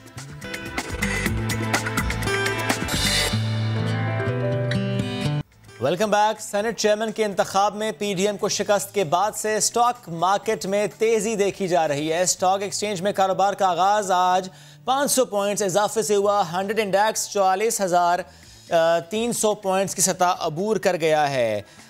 500 पॉइंट्स इजाफा हुआ जनाब और 100 इंडेक्स 44,300 पॉइंट्स की सतह अबूर कर गया है। इससे पहले हमने देखा इमरान खान साहब को एतमाद का वोट भी मिला। उससे पहले हमने देखा यूसुफ रज़ा गिलानी साहब जब कामयाब हुए। लेकिन इन दोनों एपिसोड्स के बाद हमने देखा कि जो स्टॉक मार्केट है वहाँ पर मंदी का रुझान, लेकिन आज हम देख रहे हैं स्टॉक मार्केट में तेज़ी का रुझान है। लग ये रहा है कि स्टेबिलिटी है और उसका इम्पैक्ट अब हमें यहाँ पर नज़र आ रहा है। औरत, माँ, बहन, बेटी और बीवी अपने हर रिश्ते में खूबसूरत है और काबिल एहतराम है। जब औरत ठान लेती है कि उसने कुछ करके दिखाना है, आगे बढ़ना है और अपनी वजह से और अपनी इस लगन से पूरे ख़ानदान को आगे लेकर जाना है, तो वो कोई रुकावट खातिर में नहीं लाती। औरत को कोई रोक नहीं सकता। आज एक ऐसी ही मिसाली खातून से आपको मिलवाएंगे जिनको कुदरत ने एक इम्तिहान में तो डाला, लेकिन उसी कुदरत ने उन्हें हिम्मत भी दी। उन्होंने हिम्मत नहीं हारी और अल्लाह का नाम लेकर कदम उठाया। उसके बाद क्या हुआ, ज़िंदगी कितनी बदली और कैसे उन्होंने अपने ख़ानदान की कफ़ालत की, आपको मिलवाएंगे रेहान अहमद अपनी इस रिपोर्ट में। कराची के इलाके सुरजानी टाउन में वाकई ये छोटा सा होटल अपने अंदर एक मिसाल है उन सारी औरतों के लिए जो अपनी ज़िंदगी में कुछ करना चाहती हैं, आगे बढ़ना चाहती हैं। मुश्किलात सबकी ज़िंदगी में आती हैं, लेकिन मुश्किलात से घबरा कर या उनसे डर कर पीछे हट जाना या भाग जाना या मुंह मोड़ लेना, ये कोई कमाल नहीं है। असल बात यह है कि अपनी जगह पे खड़े होकर उनका मुकाबला किया जाए। लिहाजा उन्होंने किराए पर ये होटल लिया ये जगह ली और उसके बाद यहाँ होटल खोल के अपना कारोबार शुरू कर दिया। और उनका ये होटल उनकी बेटी वर्दा के नाम पे है, उन्होंने इसे अलवर्दा फूड का नाम दिया। और अब उनकी बेटी जिसकी उम्र से 12 साल है उनके साथ बैठती है और सारा दिन उनका हाथ बटाती है। आइए चलकर उनसे बात करते हैं। मेरे साथ 4 बच्चे थे, मुझे उनके अच्छे फ्यूचर के लिए कुछ करना था, तो मुझे ये लगा कि मुझे फूड में इंटरेस्ट है, कुकिंग में ज़्यादा है, खानों में, तो मैंने कहा यही काम स्टार्ट करते हैं। अभी आगे की लाइफ के लिए मैंने यही सोचा है कि भाई अब ये काम है, इसको मुझे और फ्यूचर में और बढ़ाना है, इसके और भी ब्रांचेस हैं अलवर्दा फूड के। कुछ लोग होते हैं जो आपको सपोर्ट करते हैं, कुछ लोग होते हैं जो आपको डिग्रेड करते हैं, तो जिन लोगों ने सपोर्ट किया उनके लिए मैं बहुत थैंक्स कहना चाहूँगी। बाकी जो लोग डिग्रेड करते हैं उनको इग्नोर। फातिमा नाजिश के नज़दीक ज़िंदगी की मुश्किलात से हार जाना कोई ऑप्शन नहीं। उसका कहना है कि हर हाल में आगे और सिर्फ आगे बढ़ने में ही कामयाबी का राज छुपा है। ख़वातीन को मैं ये मैसेज देना चाहती हूँ, देखें आपकी लाइफ में बहुत सारी चीज़ें आती हैं, कभी ऊपर नीचे होती हैं, बहुत सारी चीज़ें, लेकिन आपको हिम्मत नहीं हारें, हिम्मत से आप काम लें। और माशाल्लाह हम औरतों में तो इतनी हिम्मत होती है, औरत चाहे तो कुछ भी कर सकती है। फातिमा नाजिश के दिल में उसकी बेटी वर्दा के लिए एक ख़ास गोशा है, जभी तो वर्दा के नाम पर होटल का नाम रखा है। जब सुबह वर्कर आते हैं तो मैं बिजी होती हूँ, ऊपर कुकिंग कर रही होती हूँ, तो बच्ची आके ब्लॉग खोल के फिर यहाँ बैठी भी होती है। अभी भी बाकी भी बच्चे हैं, उज़ैफा इससे बड़ा है, लेकिन वो इतने इंटरेस्ट नहीं दिखाता जितना वर्दा दिखा। 12 साल वर्दा, जिसका दिन सुबह 9 बजे शुरू होकर रात 1 बजे ख़त्म होता है, उसकी आंखों में भी सब बच्चों की तरह कुछ ख्वाब हैं। मैं सुबह उठती हूँ, चाबी लेकर नीचे दुकान में शॉप में आती हूँ और मैं तो शॉप में ही बैठे रहती हूँ और पार्सल करके देती हूँ रोटियाँ वगैरह। अच्छा, तो जब तुम यहाँ पे बैठती हो तो तुम्हारा दिल नहीं चाहता, तुम बोर नहीं हो जाती कभी कभी? जैसे बहुत सारे बच्चे हैं वो खेलते हैं दिन में, तुम्हारा दिल नहीं चाहता कि मैं भी अपने फ्रेंड्स के साथ खेलूँ जाके, यहाँ पे मुझे बैठना ना पड़े? नहीं, मुझे खेलने का ज़्यादा शौक नहीं है। वो आने वाले कल में एक टीचर बनकर बच्चों को पढ़ाना चाहती है। तो तुमने क्या सोचा है कि तुम जब बड़ी होंगी तो बड़े होकर तुम क्या करोगी? क्या अपना बिजनेस करोगी या तुम जॉब करोगी? क्या सोचा है तुमने? मैं कोचिंग पढ़ाऊँगी, बस बच्चों को पढ़ाने का शौक है मुझे। डांटने वाली मम्मा है, गुस्से वाली तो नहीं है, प्यार करती हैं? जी, ये बहुत प्यार करती हैं, डांटती तो कभी भी नहीं है।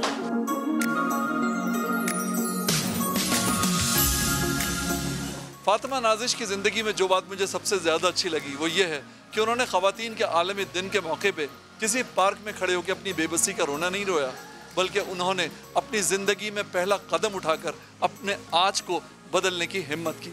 और यही वजह है कि वो कामयाबी से अपने रास्ते पे रवा दवा हैं और इंशाअल्लाह ताला एक दिन कामयाब होंगी।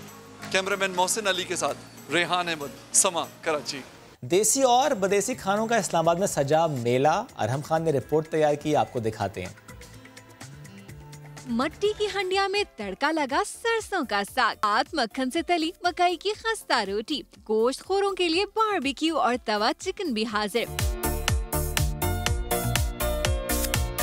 इस्लामाबाद में सजे जायकों के मेले में गोलगप्पे और चाट का चटखारा, पिज्जा और बर्गर समेत कई बदेसी सौगातें भी मौजूद। मीठे और मशरूबात के शौकीनों की भी हर ख्वाहिश हो रही है पूरी। पाकिस्तान में खाने की जितनी भी वैरायटी है मेरे ख्याल से सारी यहाँ पे आई हुई है और सबने स्टॉल्स लगाए हुए और बहुत अच्छा है। यहाँ पे तवा आइसक्रीम भी मिल रही है और बारबेक्यू भी है, कहीं पे टिक्के हैं, कहीं पे पिज्जा है, बर्गर्स है, सब कुछ इन वन प्लेस। स्टॉल मालकान के लिए तो नए कारोबार के दरवाजे भी खुलने लगे। मेरा प्रॉफिट बहुत अच्छा हो रहा है, मैं बड़ी खुश हूँ, बल्कि मुझे इससे और बिजनेस मिल रहा है, मुझे लोग और फेस्टिवल्स में इनवाइट कर रहे हैं। चार्ली चैपलन और बच्चों के पसंदीदा कार्टून कैरेक्टर्स भी मेले की रौनक बढ़ा रहे हैं। चटपटी देसी सौगातें हों या बदेसी खाने, इस 3 रोजा फूड फेस्टिवल में आपकी पसंद के सभी जायके मौजूद हैं। कैमरामैन राहिल कुरैशी के साथ अरहम खान, समा, इस्लामाबाद। इस्लामाबाद से आपको लेकर चलते हैं जहलम, और लेकर जाना ज़रूरी इसलिए भी है क्योंकि वहाँ पर स्ट्रॉबेरी मार्केट में बेशुमार नज़र आ रही है। बड़ी ज़बरदस्त ये स्ट्रॉबेरी, बड़ा प्यारा सा ये फल बच्चों को आजकल बड़ा भा रहा है, इसीलिए तो हर घर में आ रहा है। इम्तियाज़ बेग ने रिपोर्ट तैयार की है, आपको दिखाते हैं। ये लाल लाल मीठी और खट्टी, फायदे शुमार, ये है हमारी खूबसूरत और रसीली स्ट्रॉबेरी। उमूमन मौसम बहार में फरवरी और मार्च, जबकि खिजा में सितंबर और अक्टूबर में स्ट्रॉबेरी के बीज बोए जाते हैं। 3 माह बाद ये स्ट्रॉबेरी तैयार हो जाती है। स्ट्रॉबेरी बहुत अच्छा फल है। अवाम इनू दूरों दूरों बड़े खुश हो के खान डेरे जाती है खाने वास्ते। ठीक है, इहदा 2 ਤੋਂ 3 महीने टाइम लगता है इनू तैयार करने वास्ते, फिर जाके असीं इनू मार्केट च सेल करने हैं। जहलम के नवाही इलाकों में स्ट्रॉबेरी की बड़े पैमाने पर काश्त की जाती है। यहाँ के लोग कहते हैं कि ये फल सेहत के लिए बड़ा मुफीद है। ये स्ट्रॉबेरी इंसानी सेहत के लिए बहुत अच्छी है। लोग इसे खरीद कर खाते हैं और खून पैदा करती है। स्ट्रॉबेरी की फसल तैयार होने के बाद इसकी छांटी की जाती है और फिर टोकरियों में भरकर मार्केट ले जाया जाता है और इस तरह ये खुश जायका खुश रंग फल हम तक पहुँचता है। इम्तियाज बेग, समा, जहलम। सिर्फ जेलम नहीं, पूरे पाकिस्तान में इस वक्त स्ट्रॉबेरी जो है वो जनाब मिल रही है। एनीवेज वक्त हो गया ख़त्म। आपसे मुलाकात करें कल। रखिए बहुत सा ख्याल and do give us your feedback. Allah हाफ़िज़।